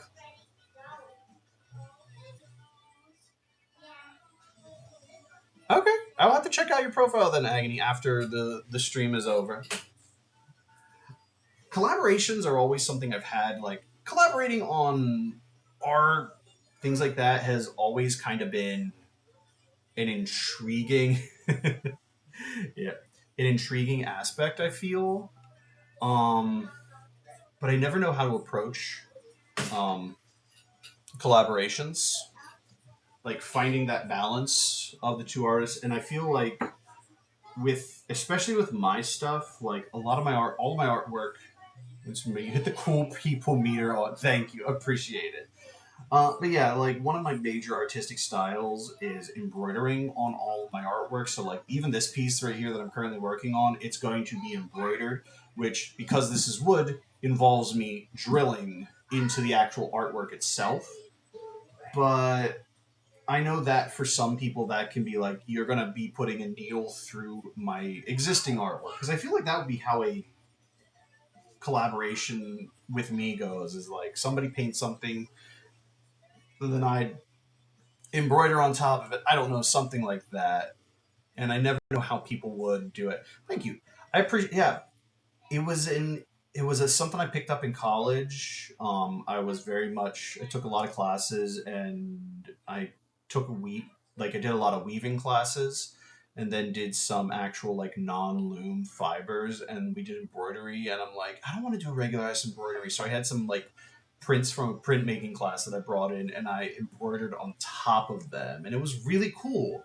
And I've ran with that concept ever since. And like that was back in '06 or '07, I think, about that time. So yeah, it's taken me this far, and it's I mean it's got me into galleries and shit. So it's good for me. But yeah, that's definitely one of the things I think as an artist you need is you do find embroidered clothing I actually want to wear. Yeah, because most embroidered clothing looks like your grandma did it. Patches, yeah, I can agree. That's definitely finding the patches is cool. But again, try to find nice handmade patches. They're out there. I know they exist. I have seen them, but it's finding them.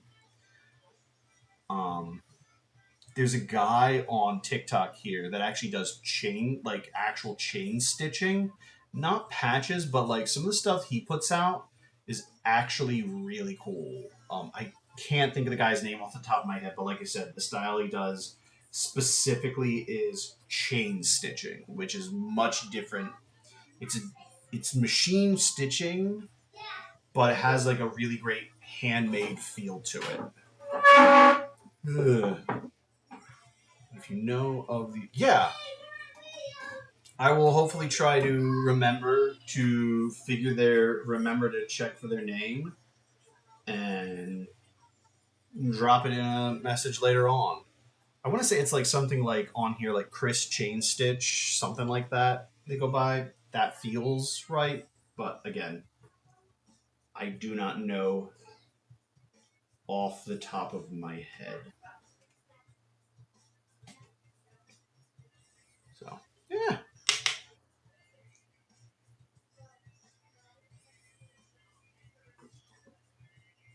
I will say that's been a really great thing about doing all these like the live streams, the content, things like that. I'm getting to meet and chat with a lot of new artists that I never really would have experienced otherwise. Like not the one I'm talking about, but over on TikTok, I found an artist. He goes by Heckarad Art or Joey Weirdo Artist. Really cool dude, really chill guy. Um, and it's like I would have never found this guy if it wasn't for doing the whole like art dad thing that I've been working on. Absolutely. Hey, thank you for being on the live. Like I said, I do this live generally like regularly every Wednesday night. Like I said, here on TikTok and over on Twitch and YouTube as well. YouTube and Twitch have a slightly different view because they get the nice wide angle so you can see a little bit more of what I'm doing. But love to have you here on TikTok. Love, appreciate the gifts again, Agni Prime. Super appreciate that and the follow and everything. But yeah, I do it regularly every Wednesday. I got a YouTube sub as well. Fantastic. And the Moose also coming in and giving me a follow as well. Thank you, the Moose248. But yeah, I hope to see you again as well, Agony Prime. Hi, buddy. We got the small child outside the door. You stay out there, dude. Thank you. He's in cooldown. The moose abides. I like that.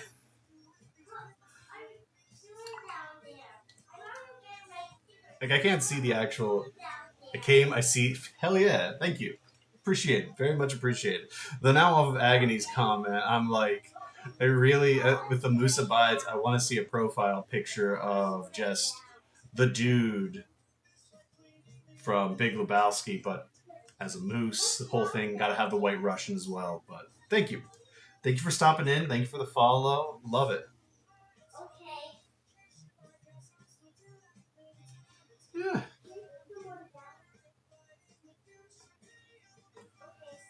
Oh man. God. I have a rooster already.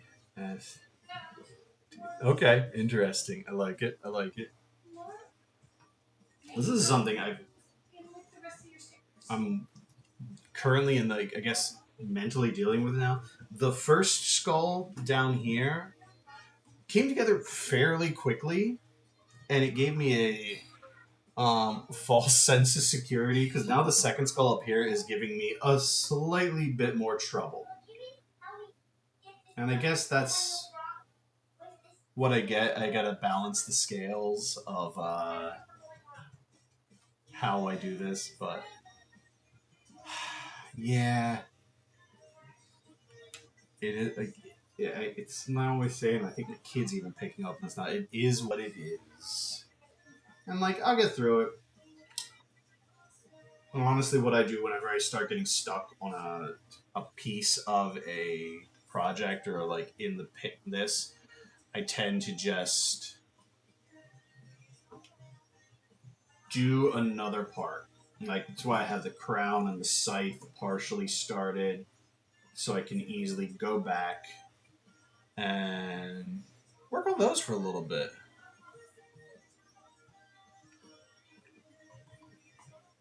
Oh man, let's check some of the other platforms. How are we doing, guys? How are we doing?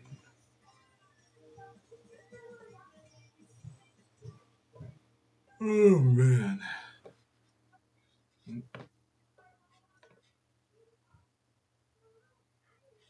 Twitch, you've been deceptively quiet. Nothing wrong with that.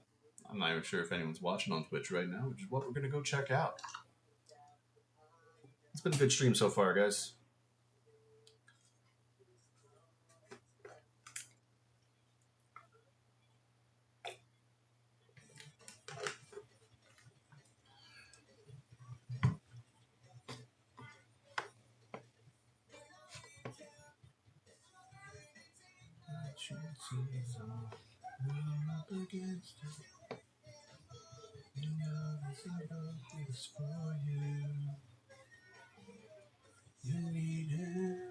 Could be him. We're just gonna sing along while we're just checking on all things. So yeah, I know how to knit. That is cool. I have not. For a time there, I was like, I'll try to learn how to knit because I do all this other fibers stuff. I even have, I don't even know, I don't know if I still have it. It was a book called Knitting with Balls, and it was geared towards getting men to knit, and I'm like, I appreciate this dumbass title, and it is hilarious. But yeah, I just never got past that. I think just the process of it, I just never took the time, and I was just too busy with other things. But that's awesome. Like more power to you, and I love. Excuse me. I love doing. Honestly, that's kind of why I like doing fiber arts with um, like in my art is because I feel like it's such a it is such a feminine coded um, craft that having a guy do it, it's like, oh, that's different, that's interesting, that's cool. I dig it. I like doing it, and I do appreciate that it gets garners me a bit of extra attention Because yeah, I'm a guy who's doing fiber, so that's awesome, Christopher. Like that you know how to knit. Have you actually made anything that you use on the regular?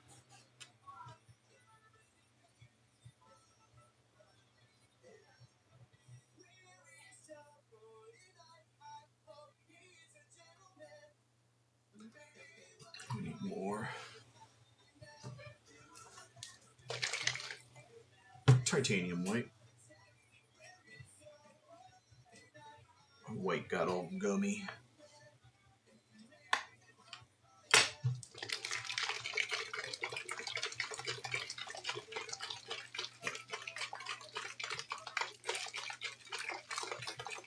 I learned with my sisters. Awesome. That's really cool to hear. Like I feel like scarves are always that nice thing. Weirdly enough, like I did weaving for a time there, and legit like I one of the things I made was I made myself a scarf. But that's awesome, man. That's super cool.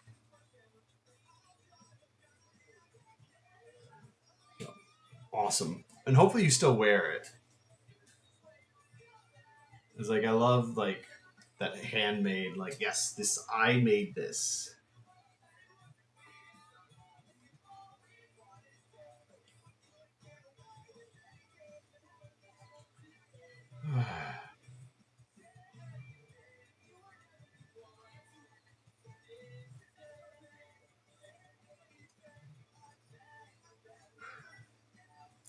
That is it. I got 10 minutes till I gotta help put the kid down, so we're gonna pause the stream there. But that won't be for a little bit, and then we'll be right back.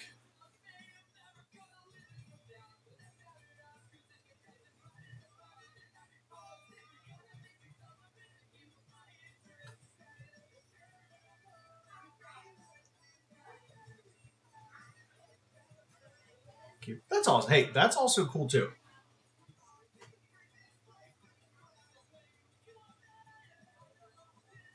Like, I definitely appreciate have that appreciation for the handmade gifts. Like, that's awesome to hear.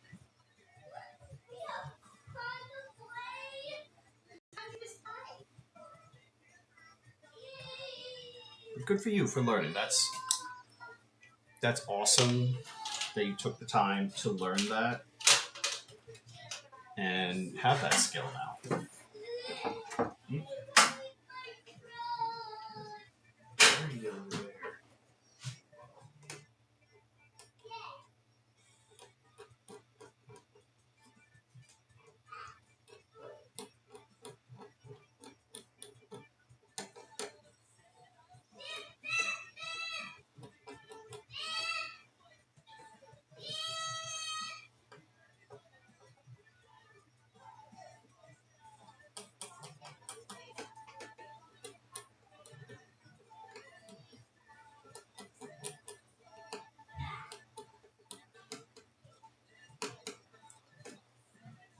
Yeah.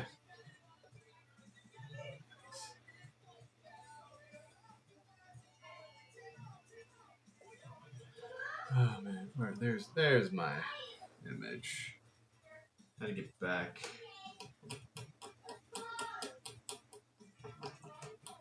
my reference image here. But yeah, that's super cool. Thing is, I always have an appreciation for people learning, especially like not only taking the time to learn a craft, but also a craft that I don't know. Um, so again, good on you.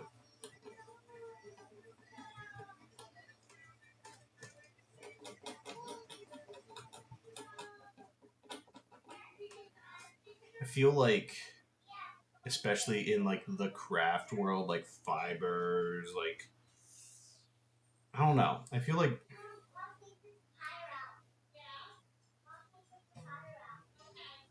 I would love to see.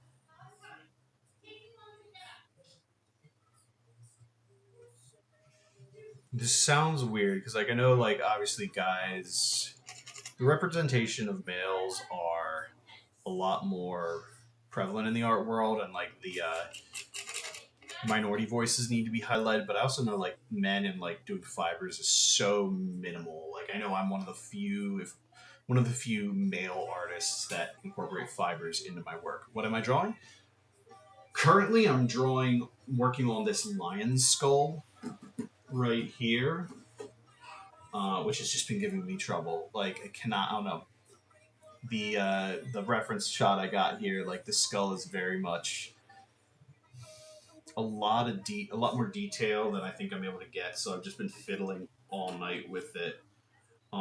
As far as the hole,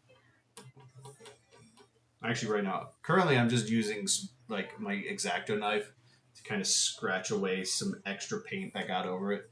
But like this piece as a whole is one that I'm working on for a show in September.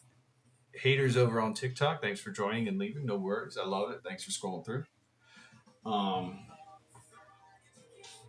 but yeah, it's for a show in Philly here called As Above, So Below. It's just make work there's no real theme or like subject matter that I have to include.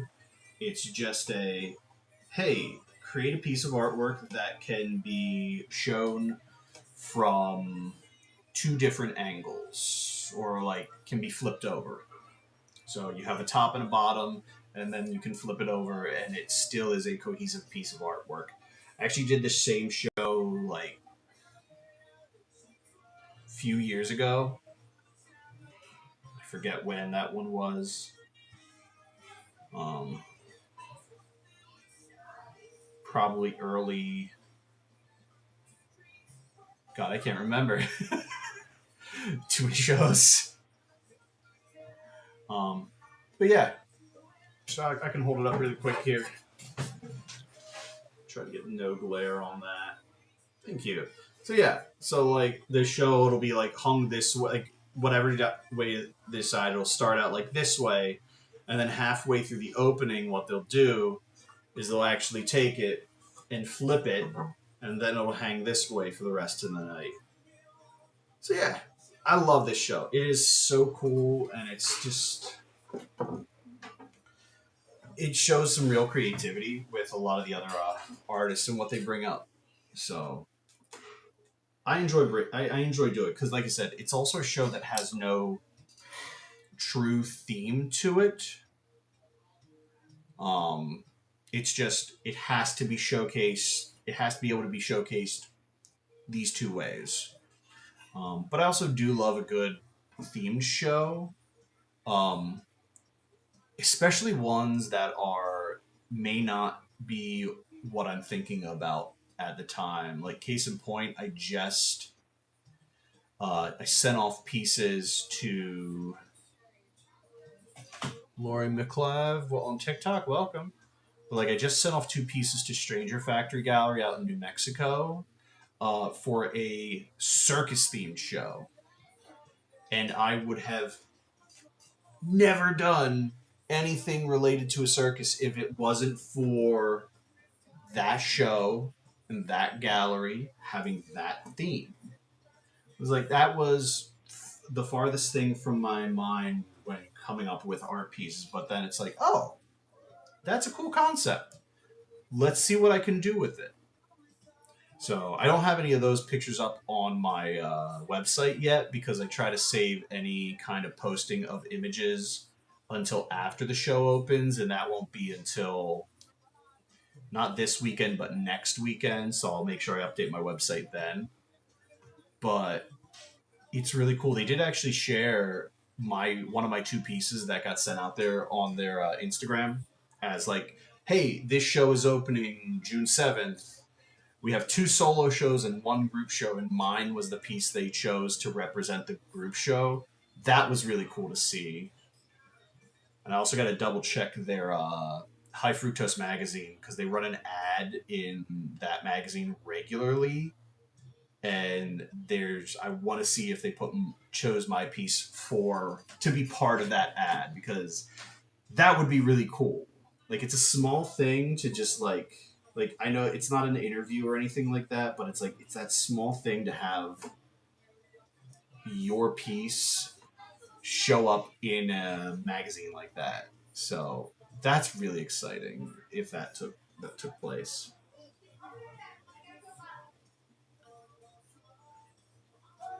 Not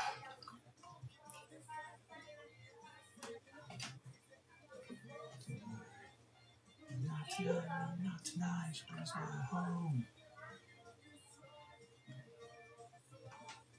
I would rather go.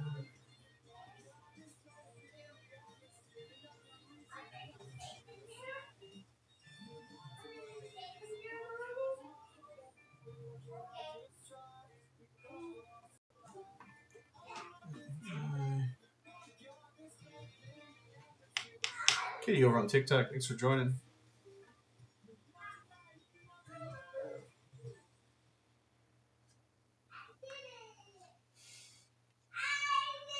All right. Hey guys, we are going to go ahead and pause the stream because I've got a 3-year-old who's going to bed. So, stream's going to continue afterwards. Feel free to hang in there. And I will see you shortly.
And we're back over on TikTok or YouTube and Twitch. Thank you for waiting, guys. New type and Brangy, if you are still on, cool. Little man says hi. Yeah. Yeah, I think I need to stop working on the lion skull currently because I'm just getting flustered. It's just not. It's not doing what I wanted to. Yeah, little man says hi. Yeah, bedtime. Yeah, the lion skull tonight is just. It's not doing what I want it to. So we're moving on to something else. Luckily, that's the nice thing. I got like so many different things. I got a heart, a scythe. I'm going to do some non-metallic metal stuff over here on the crown. Because that's something that's easy and meticulous. I know I was talking earlier about, like, yeah, like my nerdy hobbies and my art career have kind of had an overlap. And that's definitely been one thing. I think they've both helped out, like learning how to paint non-metallic metals on miniatures has helped me get a better understanding of that on the painting, but at the same time, it's like having that knowledge from the get go over here has been clutch. Like, if I didn't, they fed into each other, which is fantastic.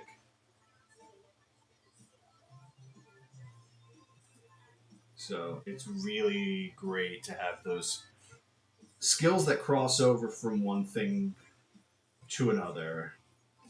And like when your hobbies influence your work and vice versa.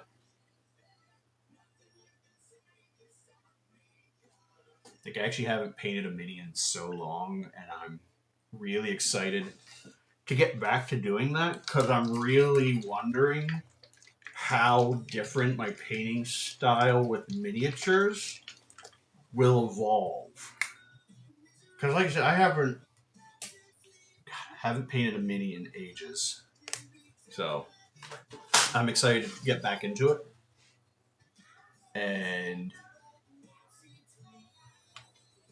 see if like any of my my skills from this will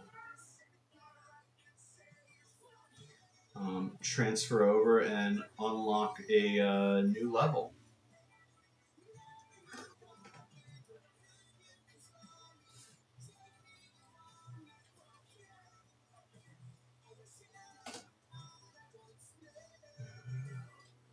Yeah. Like, I definitely feel it will because, like, doing those banners for the circus pieces, New Types have been painting so many these days. I kind of miss helping him, but I haven't felt like doing it. There you go. That's good to know. But, like, for the banners, like, I pulled out my old airbrush for the first time since we moved to the new place, and it was cool just to experiment with that again. And it's like, oh shit, okay. Like, I don't think I'm going to be airbrushing on the main piece here, but having those cross skills has been really interesting.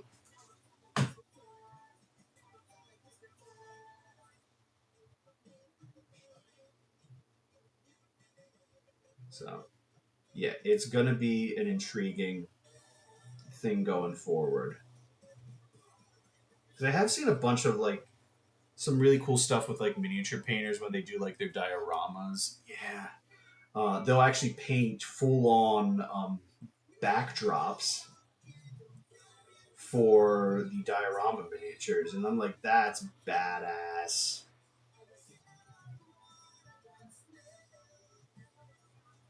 So, no, I'm excited to see where it goes.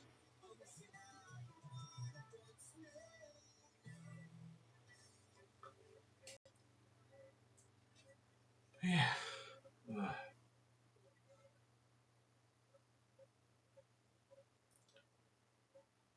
Yeah, this is why, like I said, this is why I like having this big piece. When one part gives me trouble, and now I'm just like dropping into doing some non-metallic metals on this crown, and it's just like it's just going so much easier, and I am not getting pissed off at myself for essentially my brain forgetting how to paint.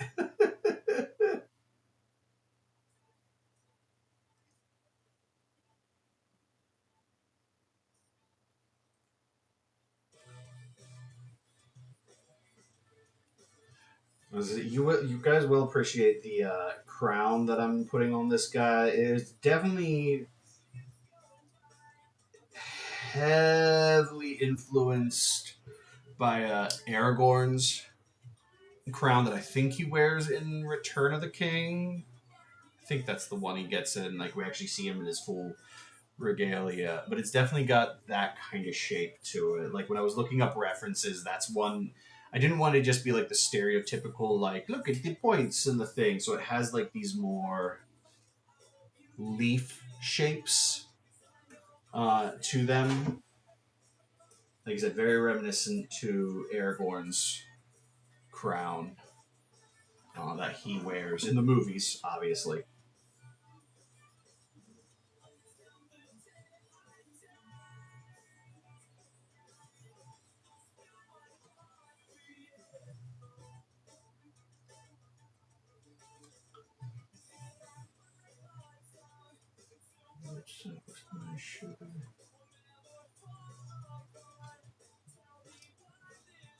So much.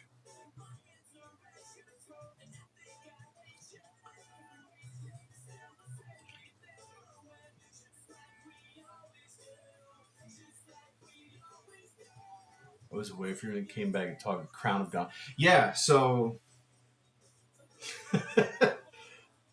you come in at the right times there and just hear about all the nerdy shit with the Final Fantasy and Magic. Yeah.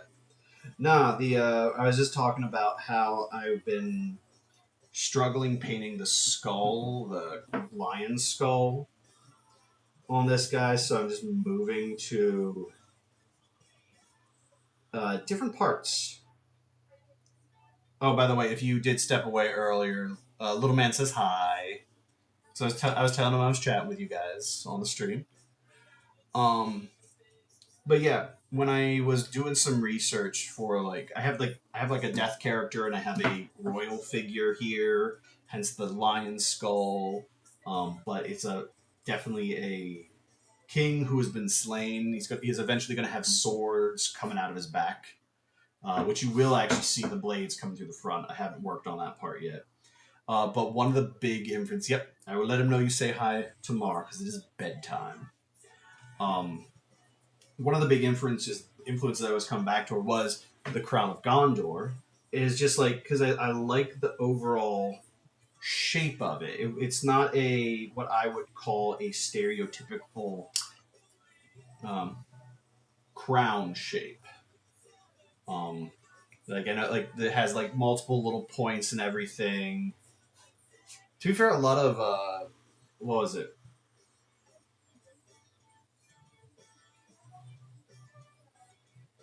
I can't Game of Thrones.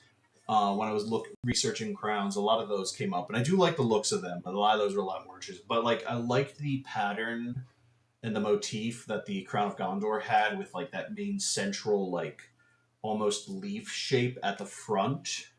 Now I took it a little more I took it further, and I have like a big central leaf, but I have one on the side and one on the back, in like high in the front, and then they get lower. Like you can kind of see it right there. Like I said, it's not exactly the Crown of Gondor because I'm not gonna rip off somebody else, but it's definitely influenced in that shape. Like I said, you're seeing the side profile of that. But yeah, influence. Hey, over on TikTok, I see Elena Flanger. I'm hoping I'm pronouncing that right. And I see somebody else joining on. Thank you for coming over on TikTok. It's been a little quiet over on TikTok here. We had a few people come in and out, but happy to have you. Feel free to drop in the chat. We're talking about just, I guess, the art right now. We've zoomed in and out of nerdy things and art. Right now, we've been discussing kind of how I've been handling, for lack of a better term, I guess we'll call it mini burnout. That's not the right term. I would not call this burnout, but I got stuck in a section of this piece that I'm working on, and I could just not get it to look right.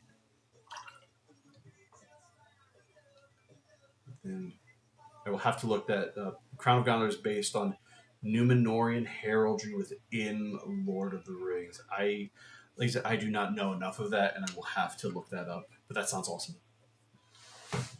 But yeah, over on TikTok, like I said, I got stuck on a portion of it, and specifically the lion skull that I'm currently painting on this bad boy. And I find that whenever I do get stuck, it's definitely really good to just do something else. Luckily, in this piece, I have so many different little things. I got a crown, a heart, and a scythe that all need working on. And especially when I've been working on that. Oh, they dropped from TikTok. But when I've been working on that, like those are organic shapes, it is really nice to work on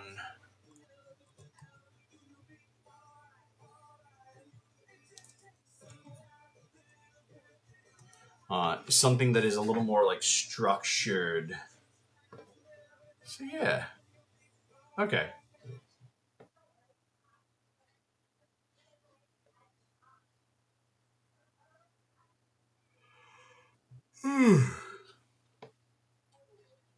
Yeah, man. Like I said, I wish I knew more of Lord of the Rings, you know, knowledge, but it's definitely, I don't know. I want to say I'll read eventually The Lord of the Rings. I know I'm a bad nerd for not having already read it, but I definitely know right now I do not have the brain space to fully digest Lord of the Rings. Not with a little man running around. So yeah,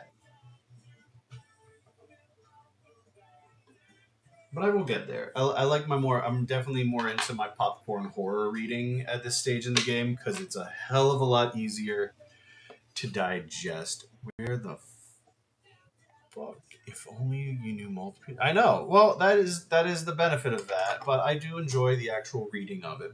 But thank you for the history lessons. There's my fucking thing. But yeah, it's all good. But no, seriously, that's one of the things I do like.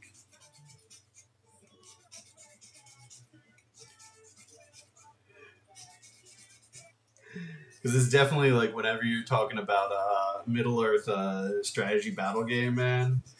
I'm like, I know those guys, and about like 50, the other 50%. I have no clue who you're talking about.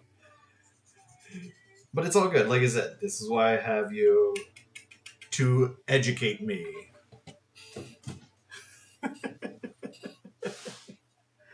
That's all. That's great.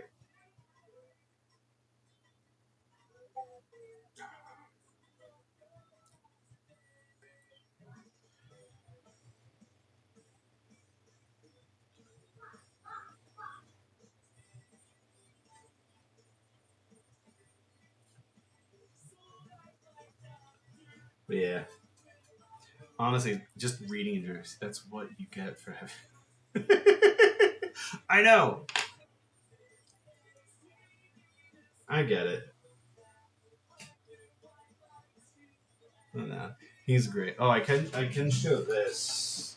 Oh, gotta scoot all the way over here. We did do some painting the other day. So he made this in the studio, might I add. It's actually where he worked on it. And that was so fun.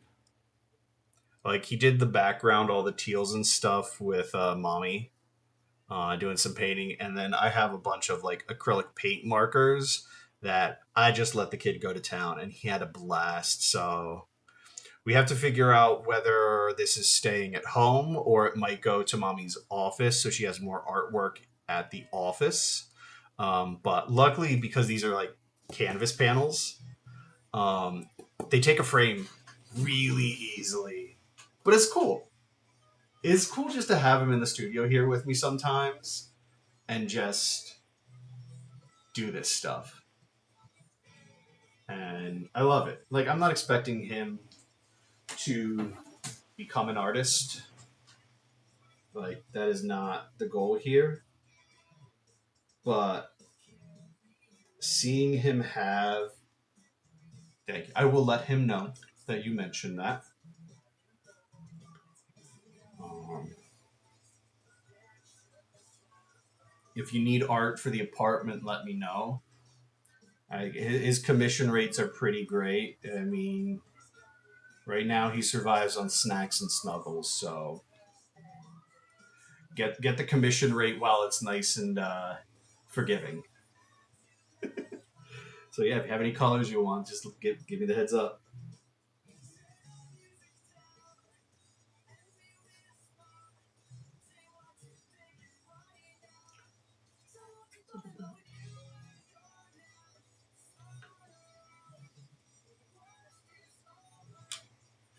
But yeah, I do love being able to share that with him and share my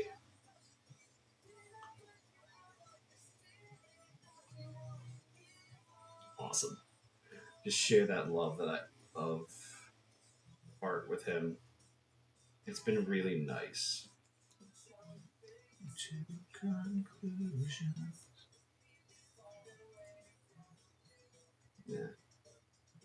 Especially with it being rainy, that's like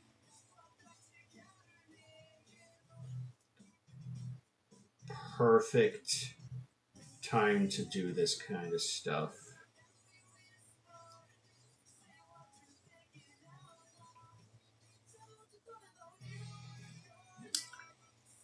And you do have choice of size. We got 12 by 12 panels and we got 8 by 8 panels. So if you want something a little smaller, all doable.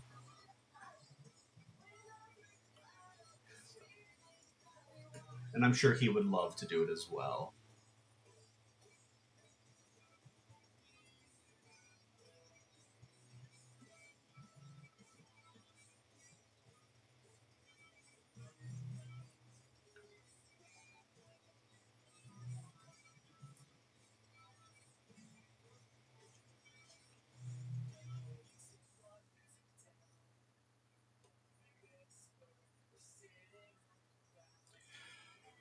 Oh man.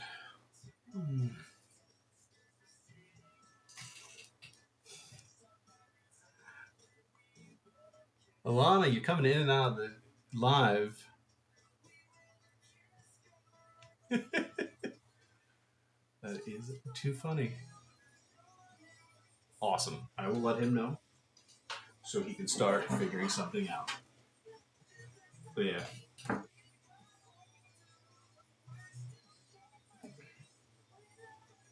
Like I still have one over off to the side that mommy and him did for me for Valentine's Day. I need to get a frame for it. I need to get a frame for a lot of things. I have a bunch of prints still that I need frames for.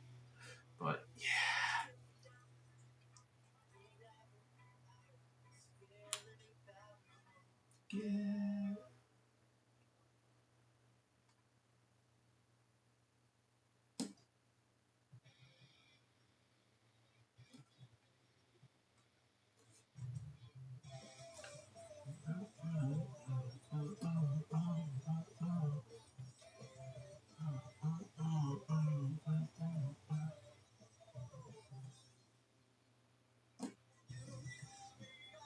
This the end.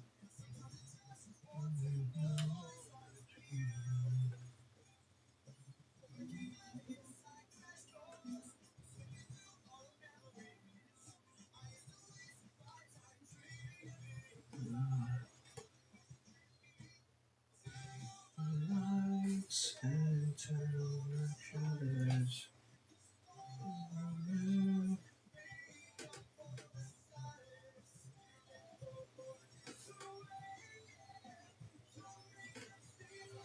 Oh,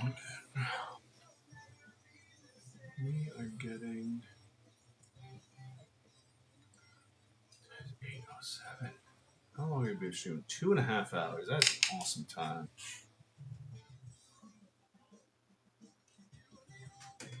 Like this, you know, like the end. My time.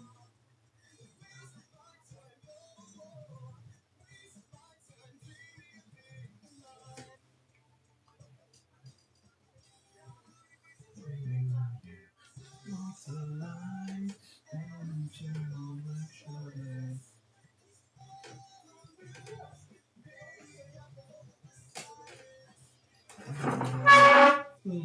Squeaky. That stains my pillowcase.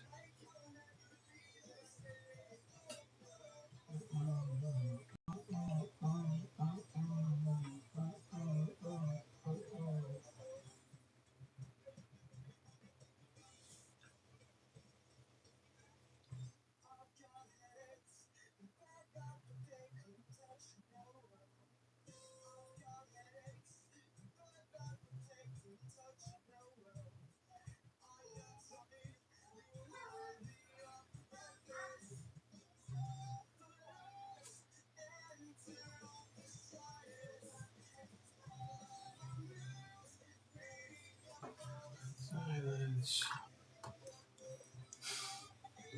Hey, your makeup stains my pocket. Oh.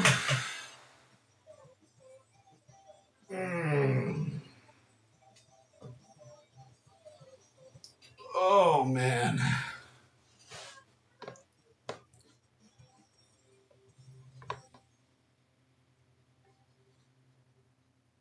Gonna check in my other stuff.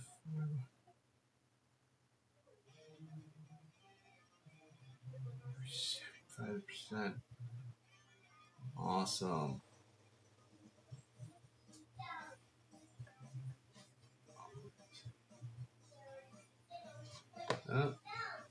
Yeah, somebody is tired. Definitely. It's been a good night. Painting a lot, but it was also rainy, so we were stuck inside today. So doing like we got a lot of stuff done. Like was able to do a bit of running around, but rainy days always tend to be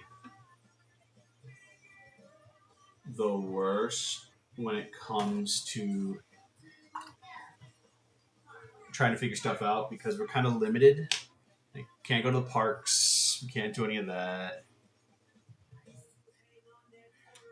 And I have been sitting down for a while. Like, yeah, I got up to give Bowman a hug, but being an artist is sedentary. Which is most definitely why somebody will be getting some form of gym membership when little man starts going to school so I can hit the gym in the mornings before getting to work in the studio. It does. Kind of, honestly, I was never this way before,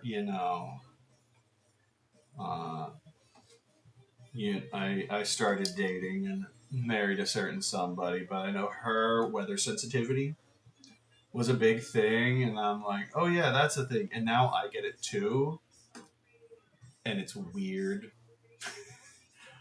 But yeah, because I do love, like, I love having a patio and being able to sit out on the patio when like a nice rain or thunderstorm.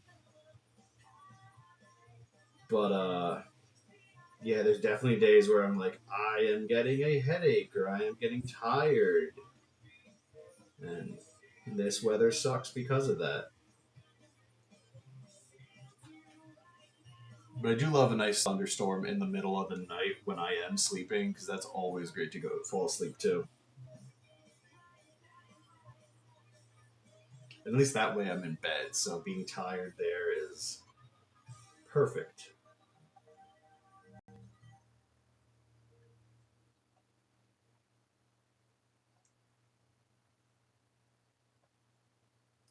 I think we got the little raindrops right now. Currently can't hear them over the music.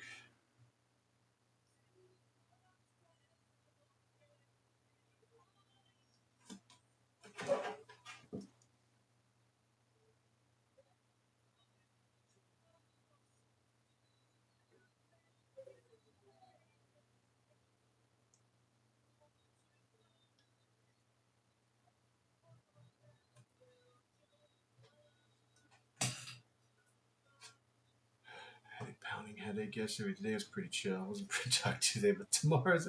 Yeah.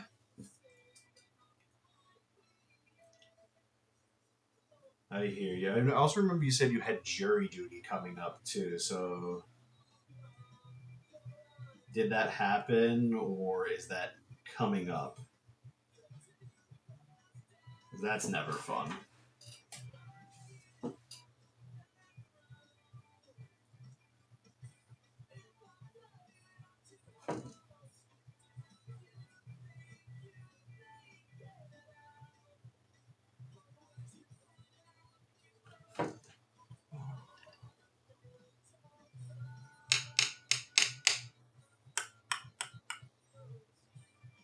So we got one viewer over on TikTok. That's awesome, Alana. If it's you, I've seen you bouncing in and out of joining Alana. hello over on TikTok. Hey, that's great. Was returned to the pool. I wonder if that's a like. I don't know if this is the case, but I wonder if that's good to hear. I wonder if that's a matter of like having a last name that is so far down on the alphabet list. It's like one of those nice fringe benefits of being picked last, or in this case, not at all.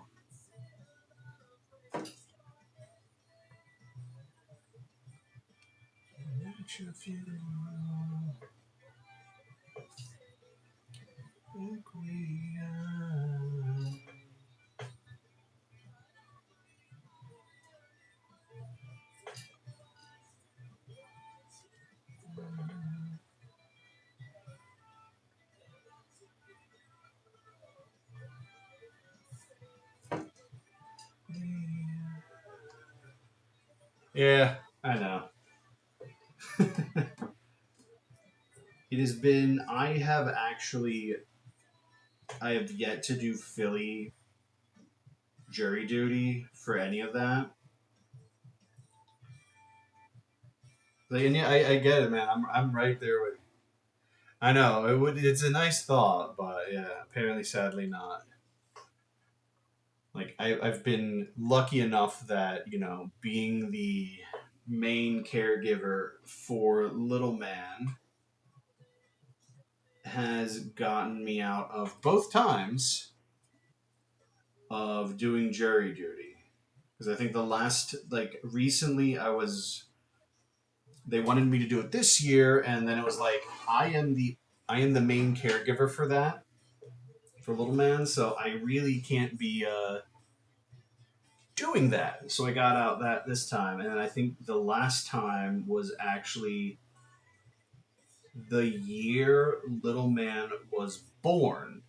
And it's like, yeah, no, my wife just gave birth. We have a like 6 month old, maybe like that, and it's like I cannot be doing this. So sadly, that excuse runs out this fall, as he will now be in pre-K.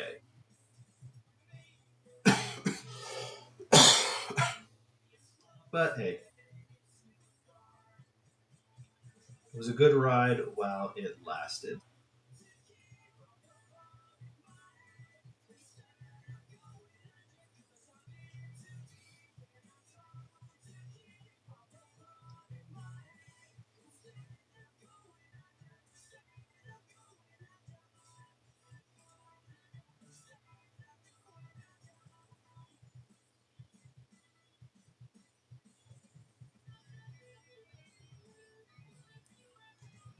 Time flies. Yeah, I know. It's like he constantly asks to look at pictures and videos. Um, and a lot of it we do like the more recent stuff where it's like, yeah, from like his birthday, things like that. But occasionally some will pop up. Like today, we had some pop up from when he was a little guy, and it was like, wow, you were tiny. You were like, it's crazy.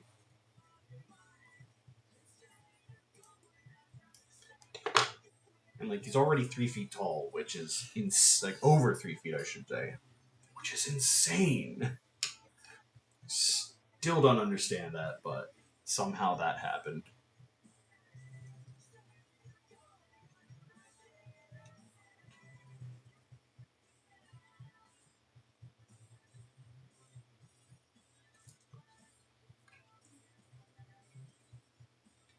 But yeah.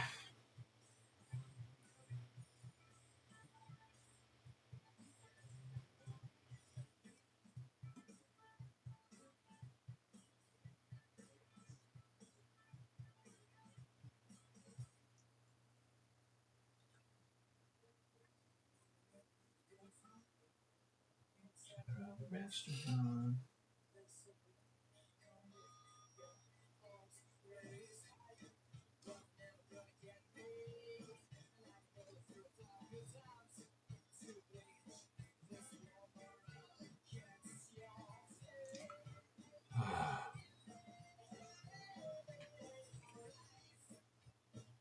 Yeah, he does.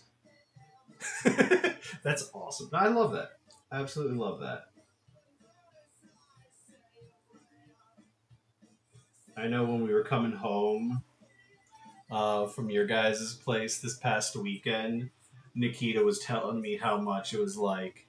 I guess she was talking about your mom and how she's excited. Like whenever you guys move in, like that, there has been talk about moving in with your mother sometime, and like your mom is so excited at the prospect of him coming over, and it's awesome.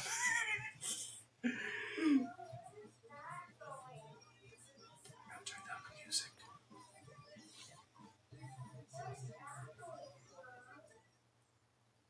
You're actually got to turn off the music.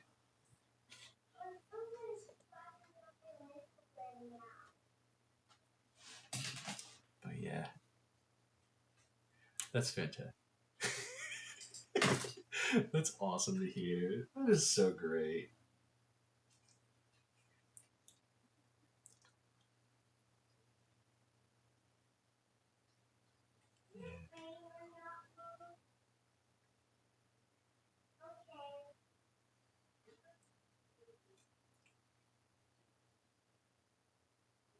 Something was scratching on his window, but there's the raindrops.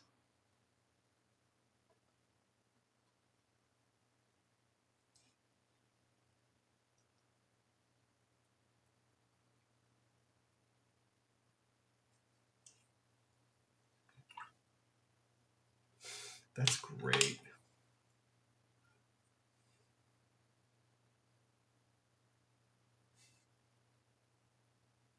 That is really cool to hear. I do love hearing that too.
Gotta love that.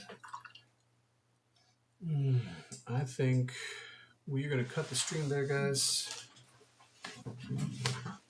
Thanks for hanging on. Great talking to you guys. Um, yeah, but it has been long enough. I am tired enough. I need to stretch a little bit and move. And I'm feeling good about where we got tonight. Picking up and moving to the crown, away from the skull, was the right way to do things. So yeah, have a nice night, guys. And I'll see y'all next time or sooner.